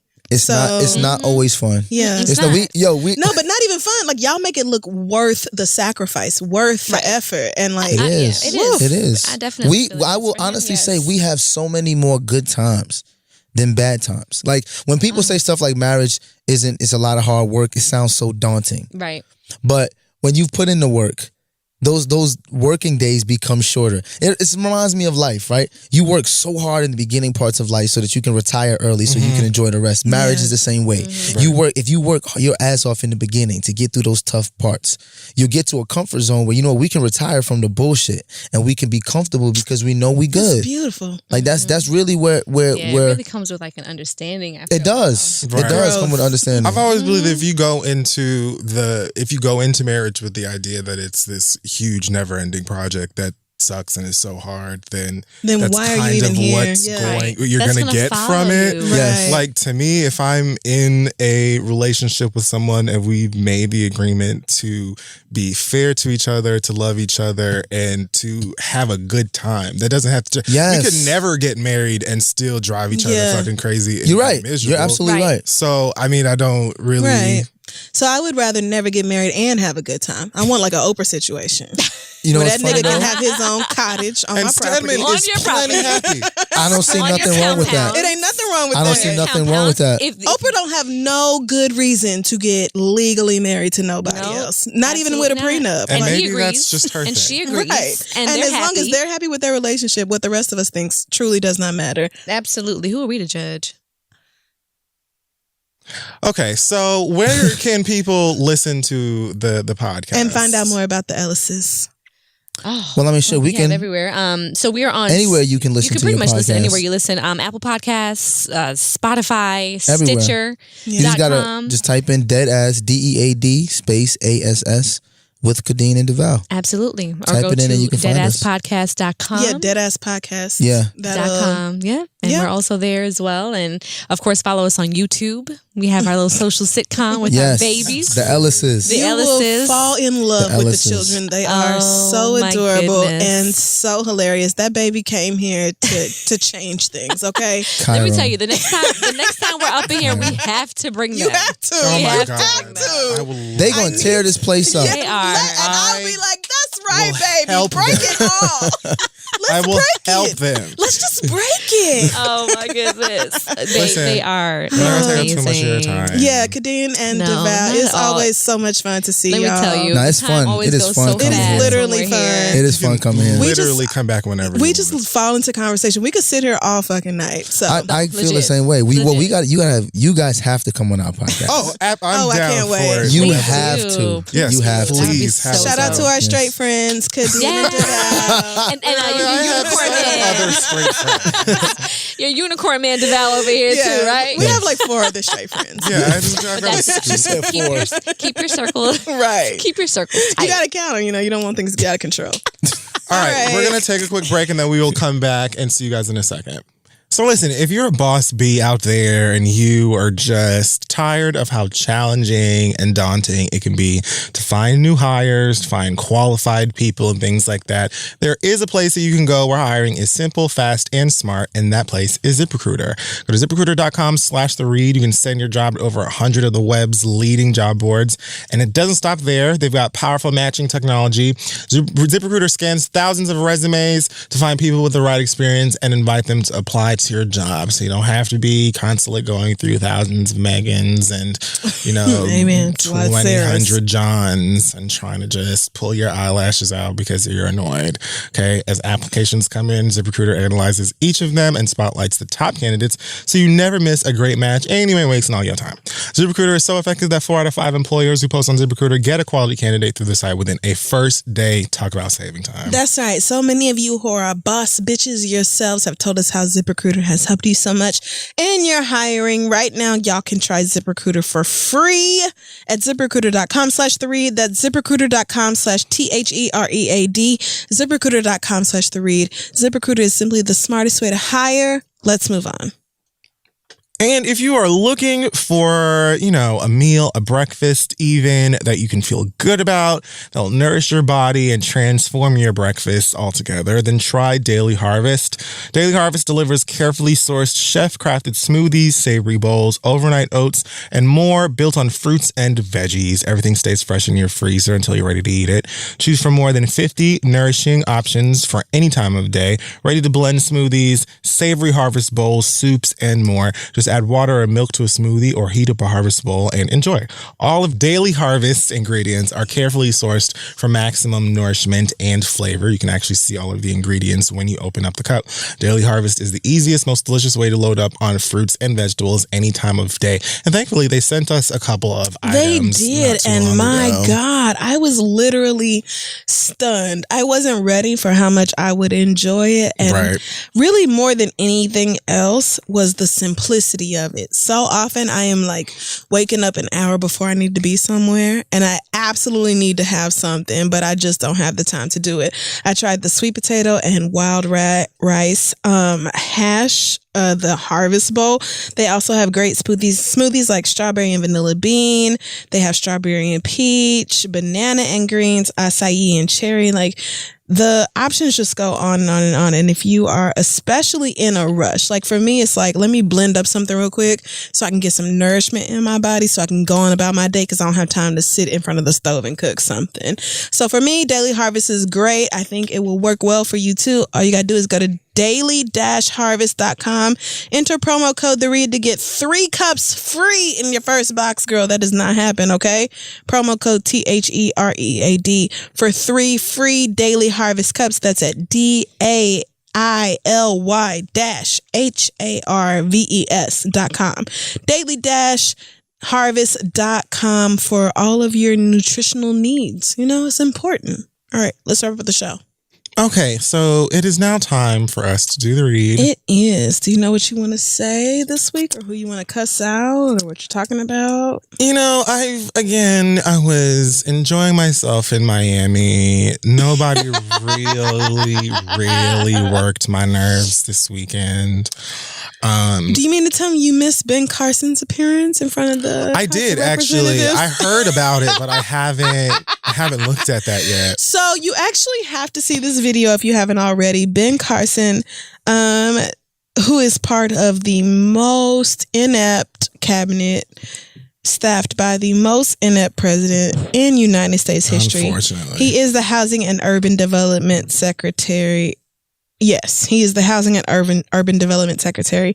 And at one point, Representative Katie Porter asked him about the disparity in REO rates and asked him if he knows what an REO is. Now, of course, you and I don't know because this is not our fucking job. Right. It is his job because he is, like I said, the Secretary of Housing and Urban Development. Not only, so Katie asked him if he knew what an REO was, and he was like, an Oreo? And she said, no. Literally not the fucking cookie. Why would I be asking you Why would Oreos? I be asking you about a fucking cookie? Like, it doesn't. Is Ben Carson really stupid? Like, is he like actually an idiot? So because I've asked myself this so many times. He isn't. Like, he's operated on the brains of newborns. But I don't get it. Ben Carson is a scientific genius. And yet when it comes to actual policy affecting human beings, he is an absolute dumbass. And it doesn't make sense, but it is what it is. I know that every black medical doctor I know is so incredibly disappointed by him because they looked up to him so much in their childhood, and now he's just absolute trash. When he talked to Ayanna Pressley, it was even worse. He tried to do the reclaiming my time thing. Shut the fuck up. He did. He tried to do reclaiming my time. She was like, do you understand blah, blah, blah, whatever the question was? And he said, you already know the answer to that. And she said, I do know the answer. I'm asking if you know the answer. And he was like, reclaiming my time. She said, you don't get to do that. And then, of course, Maxine Water chimes in, the time belongs to the gentle lady. I say, that's right, God damn it. But Ben Carson really tried to play these people like this is a fucking game. This isn't a game. They asked, one of the reps from New York said, do you know how many people are waiting on the waiting list for subsidized housing? And he said, he was flipping through the papers. He said, in your district? She said, no, nationwide. If you're the Secretary of HUD, this should be something you know off the top of your head. The answer is almost 4.5 million people nationwide. He said, there are several 100,000s. And then she had to chime in and be like, no, nigga, here's the actual literal number. It's not hundreds of thousands. It's literally millions of people who qualify for HUD housing and are on the waiting list to get it. If we have 4.5 million people in America who qualify for help and can't get it, we have a fucking problem. We have a problem with income inequality. I mean, I feel like that's something a 6-year-old would understand. 100%. And the solution is not for everybody to move to the middle of America. The solution is for everybody in America to be treated like a human fucking being. I mean, people be like, well, just leave LA, just leave New York, just leave Miami, just leave Atlanta, just leave San Francisco. Bitch, we're not doing that. We're not going to states where y'all trying to act like it's illegal to have an abortion or illegal to not want to be pregnant just because y'all don't. Like, we're not doing that. We're not doing that. Y'all need to get the fuck together. Ben Carson got in front of Congress and made an idiot out of himself. It's sad that that's what it is. I cannot believe this man continuously makes himself look so dumb. Right. Unfortunately, it is what it is. I also want to read, for the second part of my read, a letter from Brianna Jenkins. She says, I am a 30-year-old Black trans woman who is tired, beyond tired, of the apathy and willful ignorance from the Black cishet community. I hate every time the weather breaks for summer because I know there will be an increase in murders against strangers on Black trans women. The life expectancy of a Black trans woman is only 35 years old. My heart breaks for Malaysia Booker of Dallas, Texas, who was murdered yesterday when only a month before she was savagely beaten by a mob of Black men, and it was recorded on camera. Did you see that? I couldn't watch it. I couldn't watch it either, but I read the story. Yeah. I will not watch the videos, but I read the story and it absolutely broke my heart. But Brianna continues and says, these transphobic people condoning death against us be the same ones in our DMs or Grindr propositioning us for secret sexual relationships/interactions. Ooh. Black cisgender women, y'all need to unpack how y'all are complicit in exploiting pre-op trans women for the D as well. Y'all are not exempt. Y'all exploit us for your secret sexual fantasies, but turn around and be the first ones to publicly out us in a dangerous situation for sport or to write about how we deserve to die. Ma'am. Then when we are publicly attacked and murdered, most often by Black men, y'all are silent or on your hotep shit, acting like the violence Black trans women are talking about isn't real, acting like we bring it on ourselves, or acting like we don't already exist in your lives and that you don't have any love for us. Then y'all wonder why we don't care when folks like, I'll redact that. When folks are murdered or when we decline to champion the next Black Lives Matter hashtag, because those same people in life said that Black trans and queer people like me are a threat to Black excellence. I'm sick. I'm tired. Rest in peace to Malaysia Booker, Claire Legato, Michelle Simone, and all the other sisters taken from us within days of each other. It means so much to hear you stand up firmly for the Black trans community. Your continued support of our community through the years means so much when other Black platforms try to attack and silence us. Signed, a Black trans woman in need of unconditional love who has always wanted to matter to the Black community. Brianna, I just want to say this. I grew up in the Bible Belt. I grew up believing that everything was wrong other than absolute piousness and dedication to Christ, which means I grew up thinking being gay was wrong, and I grew up thinking being trans was wrong. And I want to sincerely apologize for whatever hurt I put out into the universe before I realized how fucking wrong I was about that. And at the same time, I feel like it is my responsibility to dedicate my life to talking about the injustices that Black trans women face. We, Black people, we will not be free until the most marginalized us is free. And so if you have a problem with poor women, dark-skinned women, fat women, transgender women, lesbian or otherwise queer women, non-binary women, whatever the intersection of oppression may be, then you have a problem with all of us. There is no liberation without every last one of us. Period. And so thank you so much, Brianna, for sending this in. I was going to talk about Malaysia Booker anyway. Me too. Right. But I would much rather You did way better. Yes, I would much rather read the words of somebody actually in our community who can express it way more genuinely than I can. And just, I want to urge the rest of us to just be better. The thing about like gay, lesbian, bisexual, transgender people, the thing about even like abortion is that if you don't like it, you simply just don't have to participate.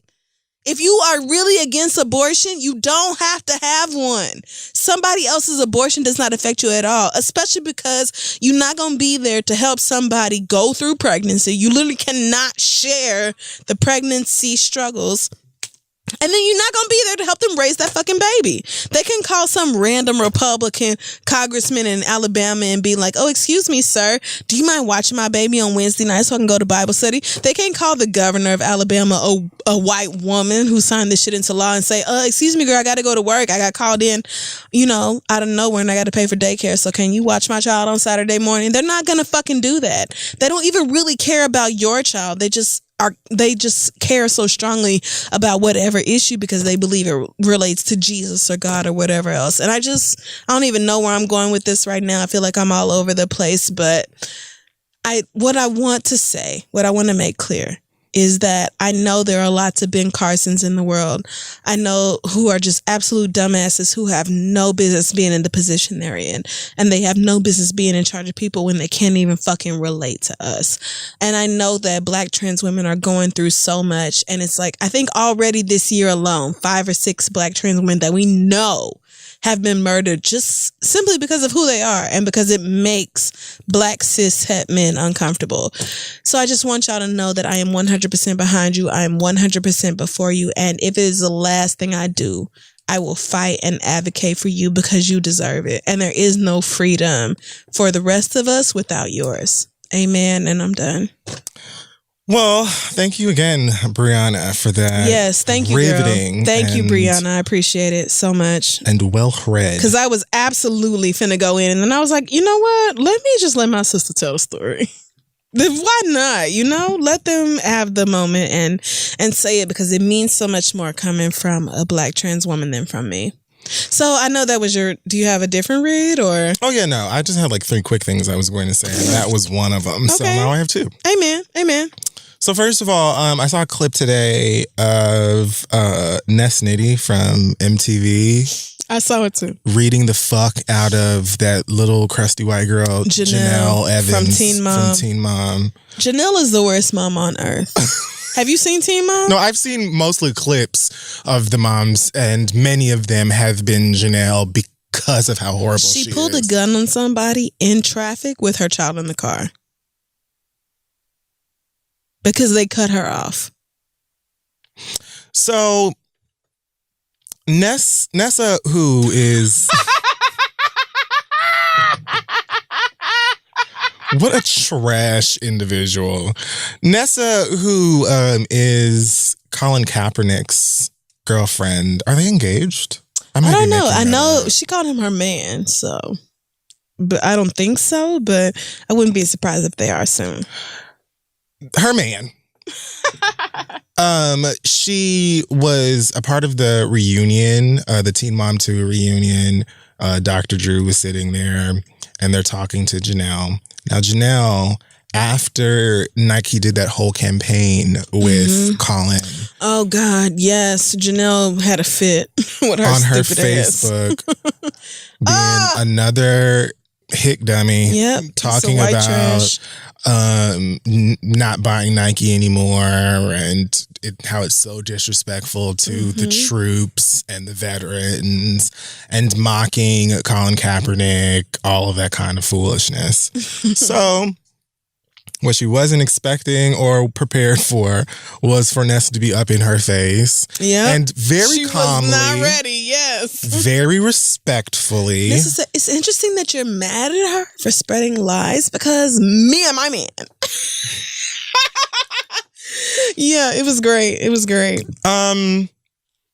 So she basically broke down for this little white girl all of the inaccuracies and what she had posted on Facebook, what the kneeling actually meant, which my heart really goes out to those of you who are still trying to get that message and many others through to these white people. Right. When I tell you I'm done, like I don't know how many more times I'm done. You can tell people what Black Lives Matter is actually about, what kneeling during the Star Spangled Banner or whatever was actually in representation of, or what it symbolized or whatever. Like, I know that these folk know that shit, and that's not what it's about. And I just refuse to keep saying the same thing over again. But she did because, of course, A, justice, respect, right. B, that's your nigga. And so... You're going to do what it takes. Fuck did this little white girl think? But again, she was very respectful, and it was almost like she was coming from a place of love or concern. Like, girl... She said, I want to have an open conversation with you over and over. So what else does there need Janelle was like, how dare you make Teen Mom about your own agenda? Of course, when she was given the moment to actually respond, to say something of any form of sense, right? She did the typical white woman That's right. go-to move, which is to cry and exit the premises. No, I'm just saying it's unfair. This is Teen Mom too. She literally told this girl, she literally said to this girl, this is supposed to be my storyline, and you're bringing up your issues. But first of all, girl, what? First of all, you bratty, stupid little creature. Get her. This isn't just like the issues that we're talking about. I of course have no expectation for you to actually understand that. But you're not going to speak on what's going on from such a place of hate and ignorance and disgust, and not at all even be prepared, not even almost prepared to have a real discussion with people from the other side about it. Tell her. Tell her, friend. Tell her it's all right. Secondly, these real issues, you may look at them as our issues, my issues, whatever it is that is swirling up there in your mind. But I wouldn't have shit to say to you about it if your dumb ass didn't go onto Facebook spouting all of this goddamn foolery. Amen. So that's why it's being discussed in the first place. Right, because Janelle was Watch your mouth. She was blatantly talking shit about Colin Kaepernick. Names. How dare you? Right, this bend the knee shit and all this other right. I mean, we'll get there as well. But like, I felt like Nessa was well within her rights because Janelle had just been bitching about how somebody else treated her on social media, and she was like, I found that real interesting because of the things you decided to say about my family and my man. And Janelle was absolutely not prepared to handle it. It was because she's an idiot. Almost as good as watching Meghan McCain be frustrated on The View today. Did you see that clip? While Joy and Sunny were laughing at her laughed ass. At her ass. She was so upset. I'm just saying, as the Republican at the table, it feels aggressive for you to say that all the Republicans in office should be in jail. Joy was like, well, there's a thing called hyperbole. It's called hyperbole. And that's what that was. And actually, every time I say somebody has X number of baby mamas by more baby daddies, like sometimes I'll say, oh, you got 5 kids by 6 women or whatever. People always be like, you're drunk ass, fuck that up. No, bitch, it's hyperbole. I always do that on purpose. I always do it on purpose to emphasize the point that niggas be impregnating however many women they want to. But so many things like that are clearly hyperbole. Yeah. And for Meghan McCain to be this woman who is as smart as she keeps reminding us that she is, you'd think that she would catch that and not waste time, discussing that type of shit. But bitching and moaning, it's right there, ready and willing. Did you hear about her husband called... Meghan has a husband? Of course she does. When Sunny was like, oh, I guess he imported him. And she and Joy just started cracking up. I was like, and Meghan was like, fine. Yeah, she literally had a little fit and just sat there. And so then Whoopi had to be like, all right, well, point is, fuck this, or whatever. It was just a mess. Like, Meghan McCain does not need to be on TV. Her husband did this, had this long homophobic rant that he went on because Seth Meyers called Meghan out on some bullshit that she said about Ilhan Omar. Yeah. So the thing about Meghan McCain is she likes to brand herself as like a moderate Republican because she and Tammy Rahera or whatever her name is, they're both like pro-abortion, I think. or something like that. Maybe that's like their one redeeming quality. But Meghan McCain's real problem with Donald Trump is that he talks shit about her daddy. That's her real problem with Donald Trump. She don't care about these kids in the cages. I mean, she's mentioned it 75 times. She don't care about the tax rate and all that. It's because he disrespected her daddy. I, too, disrespect Meghan's daddy. So I am literally with Donald Trump on that, which feels disgusting to say. But fuck John McCain. And fuck Meghan McCain as well. If she's going to get on TV and act like a fucking brat and then be mad when people laugh at her, I don't have no issue with that. Because at this point, what can you simply do? Like, I connected with that laughter so much, and it really... It brought joy to me, because it was, especially after that whole your job is to listen to me, or whatever the fuck she said to Joy that other day. Weeks ago. It became so clear that they're like, you know what, we're just gonna laugh at this fool. Fuck like this what bitch. else? Like, and so she and Sonny Joy and Sonny were literally laughing at this on bitch. air, and she got frustrated and stopped talking. It was fantastic. You have to go look it up if you haven't seen it. It's so good. So to her, and I mean, well, at least Meghan will attempt to say some words that ultimately don't make no damn sense when you pull them apart. But I'm so tired of white people like this Janelle girl who have so much to say. Yes. And they will scream it from the highest racist mountaintop that they can fucking find. And then when somebody just meekly calls them out on their shit, they want to burst into tears and swim away in the river of crying. That was the thing about Janelle. Immediately she turned into the victim, when always she has been the bad bitch who don't care about nobody. Feelings ain't in place. Back up all of that shit. Don't care you were about so your mama passionate and all about that. it. Girl, you literally broke. I don't even know what you're talking about. I've never seen that before. Nessa didn't even acknowledge that. That's what was so funny. She didn't even acknowledge the whole I've never seen that before. She's like, bitch, you and I both know that you wrote this. So I'm not even going to do that. Like, we're just going to talk about the shit that you posted, because you know good and goddamn well you did. Janelle is in with the MAGA crowd, because why wouldn't she be? They're also white trash. But like, that girl is absolute garbage. I don't even think she has custody of her kids no more. She's that Good for awful. them. She's that awful. Last but not least, let's just talk about this Game of Thrones finale. Okay. So what was I thinking about before? I was going to say like one other thing, but I literally forgot. So it doesn't matter, I guess. Maybe it'll come back to you, and then you can. Maybe it will. I'll try to jot a little note. But yes, the series finale of Game of Thrones aired. Also, the series finale of Veep aired. Oh yeah, I forgot about that. And the Veep finale was far more satisfying. I'm sure. Far more satisfying. Yeah.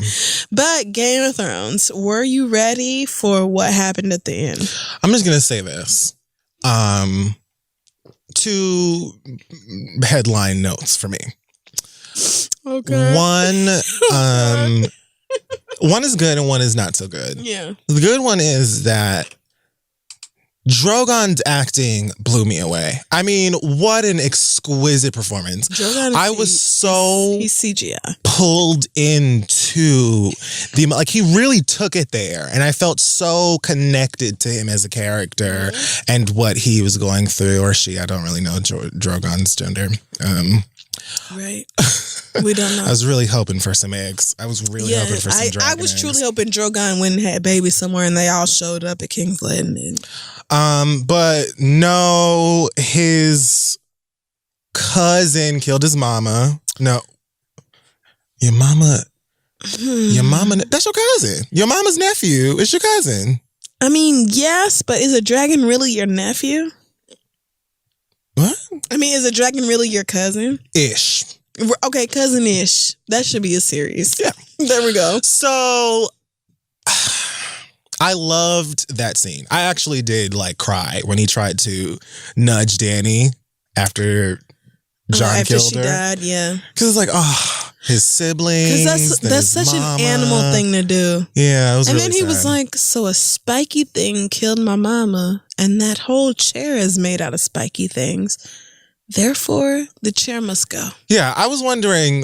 So you could just speak English this whole time, right, or understand it at the very least. How did he make this symbolic connection to the throne at what it meant and decide to melt it and then fuck off? I figured Drogon must have had no idea that Jon Snow Egan actually killed Daenerys. No, he knew.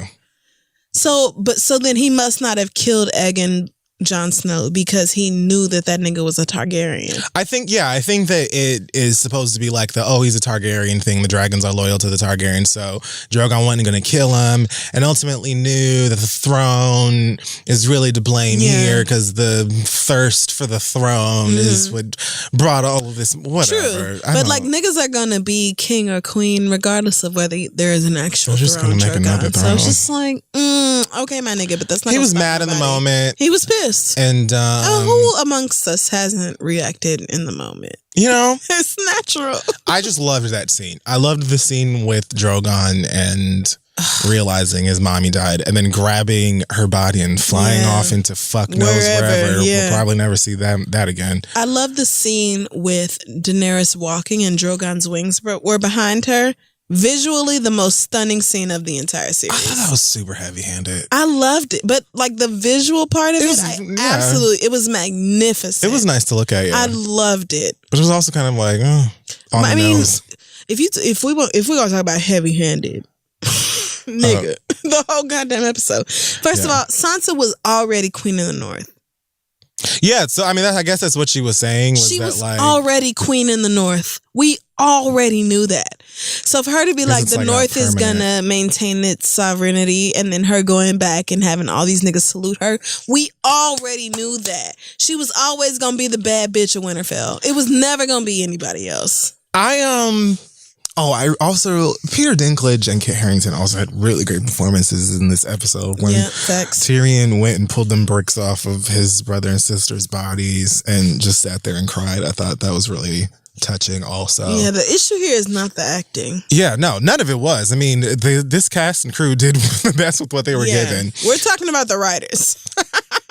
I'm not even mad with how things ended for most of the characters. I think Jon ending up being the king of the wildlings or whatever he is now, the king of the super north. Yeah. Like, seems perfect for the character. There was a taste of foreshadowing, I guess, for that as well. But not even like king, just go up there with the free folk. He loved it anyway. And who wouldn't want to kick it with Tormund, drunk ass? You know, Sansa staying where she at and I guess getting a crown. And then Arya being the new Xena. I'm into it. I wasn't mad at Arya's ending at all. I felt it was actually super appropriate, and I would love to see a spin-off as long as it is directed and written by women. They're not doing it. I mean, and that's fine as well. I would honestly rather not have one than have one written by these same men. I think the chief of programming or somebody at HBO said that they don't want to do... and they have like 3 spin-offs in the works right now. I think that they're shooting a pilot for a prequel series in the summer. Wow. So they're already at work, but it seems like they're going to have to do with completely separate characters and completely separate times in Westeros. I'm not mad at that, actually. I'm fine with that too, but I would have liked an Arya spinoff. Yeah. What is West of Westeros, and why can't I watch Arya go kill it? How come that's where the map's in? And you know Arya is going over there and changing it to a no-face ass bitch and fucking niggas up. So I wasn't mad at Arya's ending. I wasn't even mad at Sansa's ending because of course she's the queen in the motherfucking North. What I didn't understand is Bran as king of the Seven Kingdoms. That didn't shock me either. Nothing shocks me, but like, where's the logic? Where's the logic in that decision? At any of it. I just feel like where we landed, we got there by falling down 6 flights of steps. Like, I don't think that, like, the whole scene with the houses sitting together and then Grey Worm bringing out Tyrion and stuff like that. It was clearly stated at the beginning that, like, they were divided. Because on one side, it was like a whole bunch of these people were pretty pro Daenerys and pissed at Jon. The other side, 3 of them niggas are related to Jon, and the rest of them pretty much recognized that Jon was fucking crazy. So it didn't make that Daenerys was crazy. It didn't make no sense to me that A, they let Tyrion speak for so long. Facts. B, they let him choose who the king would be. See, he picks Bran, who is not only related to 2 of the other niggas sitting there, he's also related to the other fucking prisoner that you want dead. Yeah. They let him choose him. They all said aye and agree with the nigga for picking Bran, even though it didn't make, like, picking Bran would have obviously been a huge conflict of interest. And he immediately went against something that a lot of them would not have wanted, which was let Tyrion be his hand instead of getting his head chopped off or whatever. The other thing I didn't understand is, why did nobody just say, hey, by the way, Jon actually was the rightful heir to the throne the whole time anyway. So this whole bitch that you mad about being he didn't want it, no way. Maybe. It doesn't matter that he didn't want it. The whole reason that so many niggas found out about it in the first place is because Sansa wanted him to be the king. Right. And if he was locked up, but he actually had the right to the throne in the first place, wouldn't it have at least brought up the possibility of having this nigga come in and having it just didn't make any sense to me that they just so ever neatly had the prisoner decide who the king was going to be. And everybody was like, sure. And of course, Jon descended from this mountaintop and told everybody that he killed Daenerys instead of it just being like Drogon took Daenerys and went off, to fucking Dorne or whatever. Of course, that couldn't be the case. I felt like there was no way around that. Like, after Drogon flew off the bitch, I was like, okay, well, I guess Jon is in for some shit now. I mean, Drogon not gonna come back and tell. You could have just said anything. You could have said literally anything because nobody saw you kill her. Because you, Jon Snow, are the one person in Westeros that Daenerys would not have required security to be present while she talked to them. You are the one person. I think at some point some shit would have been fishy. Where did this bitch go? Why did she just leave? Who was she alone with last? Probably so. My issue was more like, I just felt like this isn't realistic. Yara and the Iron Islands are not going to be like, okay, we remain part of the Seven Kingdoms, even though the North gets to keep their sovereignty when she has always wanted sovereignty for the Iron Islands. And then Bran, the nigga who can't even walk, no shade, they kept calling him Bran the Broken, which I thought was so fucked up. Yeah, it was pretty stupid. But I guess Tyrion was like, if they call me Tyrion the Imp, then they can call you Bran the Broken, nigga. I don't give a fuck. Yeah, they don't give a fuck about They don't give a fuck about, PC like we do. Yeah. But then it just felt like, not only does Bran not have the ability to sire children, like Sansa said, he doesn't have no fucking army. The Unsullied, who magically, the Unsullied are the Dothraki? Yeah, Dothraki. Magically multiplied by the time that last episode rolled around. But then even still, Grey Worm was taking all them niggas to North, where Missandei was from, probably to marry her cousin or something because he loved that bitch so much. So it just seemed like who is really going to serve Bran Stark? Them niggas who was sitting there at that table. Right, but not everybody fucking else. I think that this is supposed to be like, oh, we're in a completely different world now. These queens are dead. But King's we're not. Landing is done. We're not in a completely different world. Or like the beginning of a new chapter of this or whatever. And it's almost seemed like they were at least in a good place to start things anew and change the way that everything operates and shit like that. And again, I'm not even mad at where everybody ended up. I think that it just could have been done better. Yeah. This was the episode to be mad at, not episode 5. Right, no. As far as I was concerned, this episode was a real letdown. Not for me as far as the content necessarily, because I always expected Daenerys to go full white woman. A lot of y'all expected her to be so much better. And I know even Amelia said, I'm worried that Beyonce will be disappointed in Daenerys because I know Daenerys is her favorite. I would have that. Right. I would be worried as well. Like if Beyonce was like, oh my God, I love Game of Thrones. I love Daenerys. If I played Daenerys, I would take that as my personal responsibility to keep Beyonce happy and satisfied. So I get it. And for me, it fell short in that way.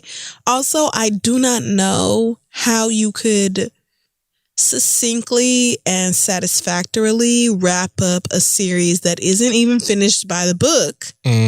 George Martin is taking his sweet ass time finishing these books. And then also Game of Thrones is the biggest show worldwide. You're not going to please everybody. So, and it's been a show about not pleasing people for a long time. And I was never going to sign y'all's fucking protests, what are they called? Oh, that petition to get I was never going to sign y'all's petition about redoing the last season. I love Game of Thrones and I don't care that much. Right. Even the Starbucks cup, girl, I'm not petitioning them niggas to refilm that shit. It wouldn't even be the first series finale that I really hate and I feel like didn't do the show justice. I mean, I could name like 5 more I was going to say, a lot of y'all are still #triggered behind a lot of these shows ending the way they did. So it could have been better. I do think that like, it definitely could even with a Starbucks cup and then a water bottle and all of this other stuff, it's just like, I almost feel like the writers were like, girl, we're done as well.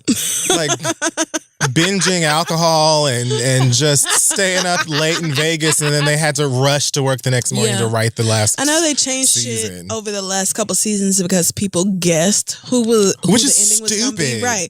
And like I said last week or however many weeks ago, it doesn't matter if people guess it. Just tell a good story. And I hope I remember that for myself because I'm also one who doesn't like when people guess what I plan to do. But as long as you do it, right? Nobody likes that. But as long as you do it in an incredible way, I don't think it really matters. So I would have preferred them to stick to an incredible story, give us even more episodes. Like I feel like we should have had 13 or 15 episodes this season, just to really develop everything. Just to really. On the other hand, I'm incredibly glad it was only 6 weeks. Because I get to go back to a regular sleep schedule. I get to go to bed on time. I get to get up on Monday morning at a regular hour. Like a regular human being. Game of Thrones is not there to disrupt my life anymore. Well, it's over. It is over. Dracarys, nigga. I know everybody's upset. Nobody loved the ending. But, it is what it is. It is. I would love to see an Arya spinoff, but I doubt we'll get that. Nope. Shout out to Maisie. Maisie Williams logged on after the last episode and said, I'm just here for the memes. And niggas literally sent her every Game of Thrones meme. I'm sure they did. It is so good. It's so good. Cersei posted a shot from behind the camera of them sitting together when Tyrion was on trial. Yeah. And Maisie... Arya had on some sunglasses. Oh, I love it. And Bran had his legs out with some stockings or something with his legs crossed in the chair. And fucking Sophie is vaping. Oh my God, I saw that. And Sophie, it was a different video where Sophie, Sophie Turner, that's who Sansa is, was by herself and she was in hair and makeup and she had the vape pen on her lap and then she realized it while she was on Instagram and threw it on the floor real quick and everybody's like, bitch, we don't care. Right. First of all, we don't care, but bitch, you be under the influence all the time. It's fine, girl. We don't care. I just saw you dabbing on some floor seats at a basketball game and then chug a glass of wine. You chugged wine, girl. Nobody chugs wine. I didn't love the ending, but I did love that at least I felt like they did right by Arya. They didn't make Arya sign her life away to Gendry being, Lord and Lady of wherever the fuck, and going off to whatever's west of Westeros and fucking shit up is very on brand for Arya. Yeah, so again, thank you, white men, for that, despite all the things you got wrong. And that's, as far as I'm concerned, that's that. Well, that about wraps up the show for today. It does. My God. Thank you guys so much for listening to The Read. Be sure you check out our sponsors. Philo. They have over 50 of your favorite channels like HGTV, AMC, MTV, Nickelodeon, and so many more. Enjoy live and on-demand TV plus unlimited recording for only $20 a month. That's with no contract needed. You never have to miss a minute of the shows you love. You can watch TV wherever you are, whenever you want. Start your free trial at philo.tv/read. That is philo.tv/READ. If you go now, you'll also get 15% off your first month. And who amongst us does not like TV on demand? Bitch, we literally all do. So go check out Philo. That wraps up this week's episode of The Read. Check us out on all of social media. Our username is This Is The Read. Our website is thisistheread.com. We will be in DC. When is that DC show? Is it January? Oh my God. Fucking not January, nigga. June. I don't use calendars. I thought the shit was in July, to be honest. No, it is absolutely not. It is in June. It is on June 22nd. We are June 22nd at the Warner Theater. You can Thank you so much, friend. ReadLive.com. Tickets are at thereadlive.com. Kivir, do you have any news this week? Yeah, actually I do. Okay. 305 Live is back Sunday, June 30th at Haven Rooftop from 2 to 6 p.m. You know, summertime means drinking and shaking ass for me. Yes. So come out. My good friends DJ Dimples and Queen of Spades are going to be DJing. It's going to be great. You do have to be 21 or older to attend. Sorry, young people. I understand that plight, but we worked hard to get here. See you soon. Amen. But yeah, come out. Tickets are going to go on sale at Fury305.com. On Friday, that should be tomorrow at 10 a.m. Eastern. So if you want to come out and party with me and my friends and whoever else is going to be there. I'm just so proud of you, friend, because 305 Live started as like a one-time event and you have grown it into this like regular I definitely thing. Didn't plan it to be an and now you have like multiple 305 Lives, basically with Trilloween and everything else. Trilloween is just 305 Live in October. Honestly, if I was more dedicated and not so goddamn depressed, I would... make it like a Duce Palooza everyday people thing. And just I can't wait until I'm less depressed so I can do everything that inner me really wants to do. But you know, we're going to talk about all that and be vulnerable some other time. Okay, we're not doing that right now. But yeah, that's about it. If you want tickets to things, those are the places to find said things. Go for it. Have a great time. I just saw Halle Berry kiss Lena Waithe in the mouth. What? On Jimmy Kimmel Live. Oh my, well, guess what? I'll be watching until I fall asleep. Amen. Wow. I'm just kidding. A real passion. Wow. Oh, shit. Yo, Lena's fiance not mad at that? I mean... God damn, that's a real kiss. Listen. Okay, you know what? I'm gonna mind my own fucking business. I met her fiance this weekend too. She's so fine. I have so much respect for Lena. Y'all, I know that I have talked about how fine she is. Please stop tagging me in her posts. It's very disrespectful. That woman is engaged. And happily. She's engaged, y'all. And to a beautiful black woman. Like, so they're crazy about you each guys, please, please, please. I found my own studs bin to fuck around with. I don't need nobody else's. Amen. I think that's it for the read this week. We love y'all so much, and we will see y'all next week. Goodbye.